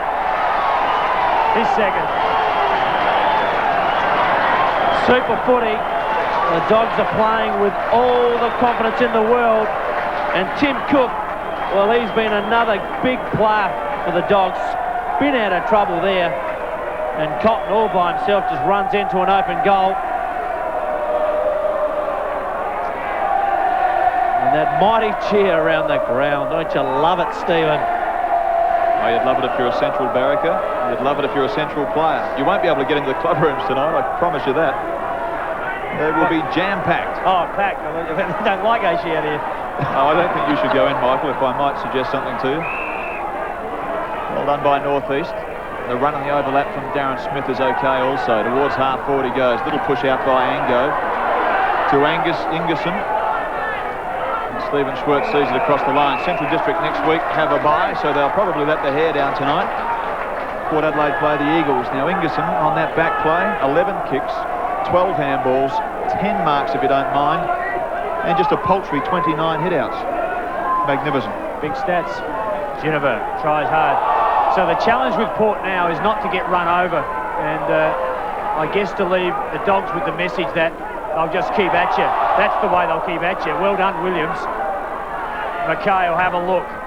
This is where they're falling down. Waterhouse with the jump at it. They need a crummer. Malakellis is there. He loses it to Laird. Crummer there is Reimers, the big fella. Got the gloves on. Squirt the wrong way. Clever to Cog. Jared Cotton kicked there last. He goes forward, over the top of the pack. Wakeland's at the back of it. Healy's there. If he can get around, he's a real chance. He keeps it in. Into the open goal. Healy, everything going the Dogs' way. Oh, they love it here. They love it like I can't tell you. He's first. Fair enough. And Daniel Healy. Done it well, hasn't he, Daniel Healy? Mike, I was just going to say that it might seem a bit strange with a looming or a pending 10-goal win, but I reckon that Port Adelaide still are the side that Central will need to beat for the finals, because they will, with this sort of form, be able to beat everybody else. It's just that Port Adelaide are the challenge. It's not a bad goal from How far's he run? Yes. He's run about 30 metres. History has proven that, Stephen. That Port Adelaide always bounce back, and I don't think there'll be any reason why they won't this year. 14-10 plays 6-7. Just over 8 goals the difference. They're crashing in, the Bulldogs. They want to bury the Pies, and Jack Hale looks on. Well, he's been in this situation before, as I said earlier. Midway through last year, they were being thumped and bumped, written off. I never really shared that, well, I guess, optimism that some other clubs had, that Port were dead and buried. At the end of the day, they bounced back for the most remarkable premiership possibly of all time, I reckon. Cotter. You can't write them off yet this year. They're just getting their colours lowered today as Cotter comes through from half forward. Puts it right up towards the line. Roger works back and takes it and eases some pressure. Yes, he's in a bit of trouble, as David Mackay said, suffering from an ankle injury at the moment. But oh, Kate West. West been serviceable over the top of Laird. That is a good grab on the chest. Waterhouse a chance. Reimer's with him. Over the shoulder will get a kick. LeBlanc bombshell. Short of opportunities today. Short of touches. 5 kicks. This is his 6th. Had a couple of handballs to boot. High, Ingerson. And round 2. Malakillis and Pyman, I guess. Finds it pretty amusing. Does Tony. Stephen Schwert has had a bundle of possessions also. Nearing 30. Well done by Scott Lee. He also is nearing 30 in terms of touches of the leather this afternoon. And on the far side, he's got an opportunity, I can tell you, to make something out of this half-forward position, because Central needs somebody to take it by the scruff of the neck and kick 3 or 4 goals a game. Healy's played well on centre wing, so too has Cotter since he came on. Cook comes streaming through half-forward and bangs it through for another one. His first, and the Dogs go marching on. Well, Coach John Carr wouldn't be at all happy the way the Dogs are just running all over Port Adelaide. They seem to have stopped. And Cotter doing the work there, and Tim Cook always in and around the goals. There's no problems in putting through another major for the Bulldogs. Yes, so Port Adelaide wouldn't be happy with this, really, would they? I guess they've come off a bye. They've been beaten by Norwood by 82, and then they're done by North Adelaide just prior to that. The last win back in round 10. Having a little spill mid-season are the Maggies. This is Scotty Lee in a bit of strife. He'll see it over the line, though. Professional footy. We're 20 minutes in. The crowd like it, except the black and white ones. And they're the ones not clapping, if you don't know. Predominantly out of the 8,000 or 9,000 here today, I would say a great many more Dog supporters. Out of bounds again. Overcast and pretty cool, as you'd expect in June. So have a look at that. The Dogs, eh? Well, the thing that impresses me is the marks. 48 the difference in favour of the Bulldogs. Also used their hands pretty well, haven't they? In the handballing department, well done by Lees. You'd be happy with that kick if you were playing at half forward, would you? Pretty typical, isn't it? Oh, let's just kick it high. Hopeless. Well, kick it high and hope. Ginnivan. The wake-up call, traditionally, but not today. It's just not to be for the Magpies. Well taken by Darren Smith. One out wide is Mackay. Well done, Pyman. Magnificent piece of work. Now, that's a 50-50 ball, and Pyman won it. That has summed up Central Districts today, and most of the time they hit the deck. Pyman, just magnificent. The Dogs, they have wanted to win more than the Magpies. It's a pretty simple statement. but it manifests itself in some terrific work from the Dogs. Well done by Reimers, chipped it off, sweeps it across the face of goals, has a look at Cotter on the far side. He's one on. Will he back himself against Angove? No, decides to go with the leg instead towards the midfield. Harada at the back, well done also there by Angove. Quick kick forward. That's what Neville was talking about. How'd you like to be in front of that? It's just enough pressure and little enough care to see it to your teammate. It sweeps to the other end of the ground. Cotton. Backwards he goes to Green, who kicked that tremendous goal just a few moments ago. They've kicked 5 in a row in this last term, have Central District, and Wilson brings it out of defence. And let's see if they can bring it into their half-forward line any tidier now. Wade puts it in long. Well, that's okay. At least the Crummers know where to go, but he's kicked it to all the Dogs. Ingerson again sitting back. They've got to kick it away from him at least. This is Pyman. And straight down the race, I think all the Port Adelaide players would be happy to go. Well, Wade had no other option just to kick it up high because their forward line aren't moving. They're not giving him any space at all. Wasn't critical of it. It's just there was just so many Dog players. At least it was a better kick in. But your point's well taken. There's not been a lot made of the space at half forward, and Smith was to blame for that in the first half. And now I guess Waterhouse has to share that as well. Smith kick in long. Laird to ground, Waterhouse around the body, in high towards the square, a chance for the Magpies. Ingerson again. Oh, dear me. They'll give him that footy. He's nearly worn it out by himself. The chance now is at Windsor. It was. And this is Reimers. Reimers inside half-back.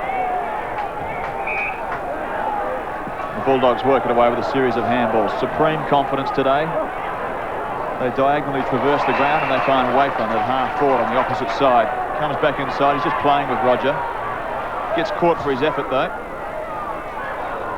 And West at half-back picks up, surveys the scene, has a look. Nothing really on offer that's clear and concise. North East, you think he didn't stage that. Cotton. Wasn't that good, was it? To McGowan, it was pretty sloppy work. Green, they can do what they like. Cotter, he'll step inside nonchalantly, line them up from 25 metres out and nail it. His first and the Bulldogs 16th. The important thing about that is, from a Bulldog point of view, is they're now 10 and a bit goals in front. And good vision by McGowan. He's picked off Cotter before that. And Cotter has had plenty of the ball since coming onto the ground. He certainly has. 9 possessions for him. Back in the centre. It's a pretty good setting out here at Elizabeth Oval. It's a good backdrop. The trees, the hills. We're a minute into time on. And ain't it so sweet if you're a Bulldog supporter. Port Adelaide still having a go at throwing it around though. Darren Smith up to the troublesome spot for them where it just keeps being picked off time after time by Ingerson, Harada, and this time Pyman. The Pyman kick to grandstand centre wing where the Bulldog fans can get a close look at some of their idols. McGowan attacks the football. In over it though was Smith, so too was Setri. Malakalis to West and back again. Stands and delivers, does Tony, to half forward, and again it's going to be picked off. This time Reimers had another one. Well, you can add the whole back line to this. Look at this. Over the top. Reimers, Ingerson, Laird. Just keep mentioning them. And Harada's the one who kicked it free of that defensive zone. Well taken by Carter. Carter's kick picks off a very disappointing Darryl Borlase. Started at full forward. A near 10 possessions for him, and Ingerson's got another one. Speaking of contrast, 12 kicks, 14 handballs, a whopping 13 marks. Well, who's his opponent? Well, the thing is, when you're on the back play like that, he doesn't actually have an opponent because his opponent is playing elsewhere on the back play. What I was suggesting is that maybe Darryl Poole goes and picks him up instead of playing behind the play.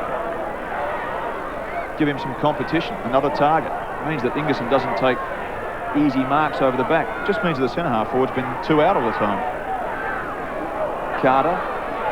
Cook provides the harassment. The game's just about stopped here at Elizabeth Oval. Players from both sides would be keen to hear the siren out here. Northeast to Wade, who's a little cumbersome on his kick, and that's the result. Out of bounds on the full. The boundary umpire making out as an aeroplane. 24-minute mark of this final term, and the Bulldog players just keep going at it and forcing Port into errors. Several minutes into time on. That's better by Wade. Keen to atone for that previously pretty ordinary kick. He sweeps the handball off to Lees, whose stay at centre-half forward was short-lived. 63 points the margin on ABC Sport here. The Magpies are getting an old-fashioned thumping. So used to seeing them give it out. And today at the Ponderosa, they're on the end of it. Well done by Cotter. Kicked the last one into half forward, and Girdham's got it. Now, where are the spares? Nowhere to be seen, really. Keep in mind that Central have done this without Lewis, without Wine, and for at least a half without Grant Coffey at full forward. And the man who's getting the accolades is Daniel Healy, about 25 metres out. He's led well, and he's just pushed his opponent. Look at that. Wilson it was. As easy as you like. And for the last quarter, that's what it's been like. 10 marks through half forward and centre wing. And he's dropped that one perfectly onto the boot and seen it through for his second. And I reckon I can hear the siren going. I can. The kids are streaming onto the ground. So at full time, Central District 17 goals 10. They've done it very well. 69 points, the victory over Port Adelaide on 6 goals 7 with a quick wrap-up. Michael Oash. Yeah, sensational performance by the Bulldogs. They had 10 scoring people or scoring shots from their defenders all day, and they have been magnificent. Port Adelaide, on the other hand, their third successive loss. It doesn't happen too often, but full credit goes to the Bulldogs. They won nearly all over the ground. I can't think of too many Port players that really won their position, and you can go through the Bulldog side. Girdham, Schwert, Ingerson, Lee, Hereda. They were magnificent. So full time, and the fans streaming onto the ground. 17-10, the Bulldogs. A great win over Port Adelaide at 6 goals 7, and on the boundary, here's David Mackay. Thanks, congratulations, Alan. A terrific win, a real character win today. Yeah, I was very pleased from the opening minute of the game. We were at the footy hard, and I thought in close, and our ability to win the ball in close in the contest was as good as we've done for a long while. We talked about Thursday night, the ability to score. You've scored 17 goals, but I think the real nature of the game is the fact you kept them down to 6. Yeah, our defence was absolutely magnificent today. It's the best I've seen our defence play. They were very committed. They had a big handout from Anthony Ingerson when he dropped back there, and I think our defence had a lot to do with our winning of the game. There's a couple of question marks pre-game when Jimmy Wine pulled out with a hamstring strain before the game, and also Simon Lewis, you weren't able to play him at centre-half forward because he had concussion, but I thought Arnold at centre-half forward was a brilliant move and he played very well. Yeah, Arnold's a very talented player, and his willingness to go to the front and give us a contest or take the mark was important. Jimmy's was a bit of a loss, but it enables us to put Craig Potter in the centre square, and you never underrate Potsy because he's just so hard with his work around the football. Now, you had 7 players who got 2 goals or better, so it was a pretty fair effort. I think that's an important factor. We lost Koff with a bit of an ankle at half-time, and other people put their hand up to contribute to the goal scoring, and it was just a good, honest team effort all day. Does a win like this lay to rest the demons of Port Adelaide? Oh, no, look, this is just another minor round match. If this was finals footy, well, you could probably say that, but I really think what we've done today is win a match that's important for us. We're now genuinely on top of the ladder for the first time, so it was a good game of footy, and we're pleased to win it. Thanks, Al. Thanks for your time. Thank you. Yes, and a very happy Alan Stewart, and why shouldn't he be? They're fair and squarely on top of the ladder, the Dogs, and they've done it at home against the Magpies. There's how it unfolded today. The Dogs led by 23 points at quarter time, 21 at half time, 32 at three-quarter time, and then a 7-goal last quarter to win the match by 69 points. And Michael H, the goal scorers. And the goal scorers, yes, well, 7 players kicking 2 goals. There's a few of them on screen now. Coffey, Healy, Green, Wakeland and Cotton. And unfortunately for the Magpies, 4 people with scoring. Tyler with 3, their main goal scorer. Ginnivan, North, East and West. And the stats, well, let's have a good look at that. The kicks were just a massive 242 to 189. You said through the last quarter about the difference in marks. Look at that, 118 to 62. And the handballs, a huge difference there as well. So the total would be magnificent, Neville. Yes, and some very telling statistics there. I know it's their home ground, but John Carr wouldn't be happy with that. David Mackay still on the boundary line. David, thanks, who can you give best to? I'm going to ask you, put you on the spot. Gurdon, Lee, Swirt. Say Neville, but I've got David Hutton with me if I can have a quick chat with him. Hutt's very disappointing today, Port Adelaide. Yeah, it was a very poor day for us, and that's a few in a row now, so we've got to turn things around. I thought you picked a very fast side, but Central District, frankly, were just too physically strong. They were just more desperate on the day, and they really exploited us, I suppose. Well, where to from here? You've come off the bye, you've had a loss, you've now lost 3 in a row. What's the prospects of rebuilding? Yeah, well, we're in a probably worse situation this time last year, so we're still confident we can turn things around, but we've got to put our training form onto the track. That's your form. You've been back for a couple of weeks, and we're likely to see you back in the senior side shortly. Hopefully shortly. Yeah, I've got through a couple of games now, so yeah. Good luck. Hopefully we'll see you back there shortly. Back to you, Rock. Yep, here we go. I'm sitting here scratching my eye, and David, we'll go back to you. Who would you be putting in the best players? Would it be Ingerson, Schwert, Lee? Who's your pick? Well, I think you'd probably go for any number of those, but I think probably the man who really got them going was Ingerson. There was a question mark in ruck, wasn't there? Mead's done a terrific job there before, but Ingerson today came out all guns firing. He had a lot of stuff to prove to the Crows selectors in particular, and I think today he did it pretty well. And in terms of finals appearances, this today almost a finals appearance. Last year they lost an extra time, beaten in the prelim final. Today, does it mean for them that they would be confident now in a final against Port? Today was as close to you'll get in a minor round match as a final game. It was physical, it was hard, it was a pretty dry oval, even though we had rain earlier, and Centrals, I think, stood up pretty well to the pressure that Port Adelaide applied. Now, John Carr will go back to the drawing board, and he'll simply say to his guys, you're only half committed, you didn't go as hard at the ball as I would have wanted. They lost more of the 50-50 balls than they generally do, and I think they're the areas that he'll need to work on, John Carr. Remember, they lost 5 straight mid-year last year, 5 out of 7 in fact, and he got them back to win a grand final. They can do it again, Port Adelaide. They're not gone, but it is a morale booster for the Bulldogs. And they've had 2 very bad injuries today. Darren Mead with concussion, and David Brown, Gavin Brown, I'd love to have him, with broken cheekbone. That's bad news as well, David. Yes, it is, and of course I'm told that Gavin Brown will miss somewhere between 6 and 8 weeks. Bad news for both Port Adelaide and the Crows. Don't forget that George Fiarchi's due to come back, so they've got some small men in the reserves. They've got Foster, they've got Hutton due to come back. They've got plenty of reserves. The other aspect of it, of course, is that they'll miss Mead next week. It's a big game against West Adelaide. They'll need to win that to get back on the winners list. And Roger Delaney at fullback may not come up all that place. He was very proppy late in the game on that crook ankle of his. So Port Adelaide, where can they improve in the short term? I know that they've lost, 3 out of their last 3 starts, David? Well, they improved getting some runners back around the ground. They really weren't running hard at the ball today. They missed the 50-50 balls, and I think you'll find their desperation and hard running will improve. OK, thanks David Mackay, thanks Stephen Trigg and Michael Aish, and that's all from us now. We'll see you next week.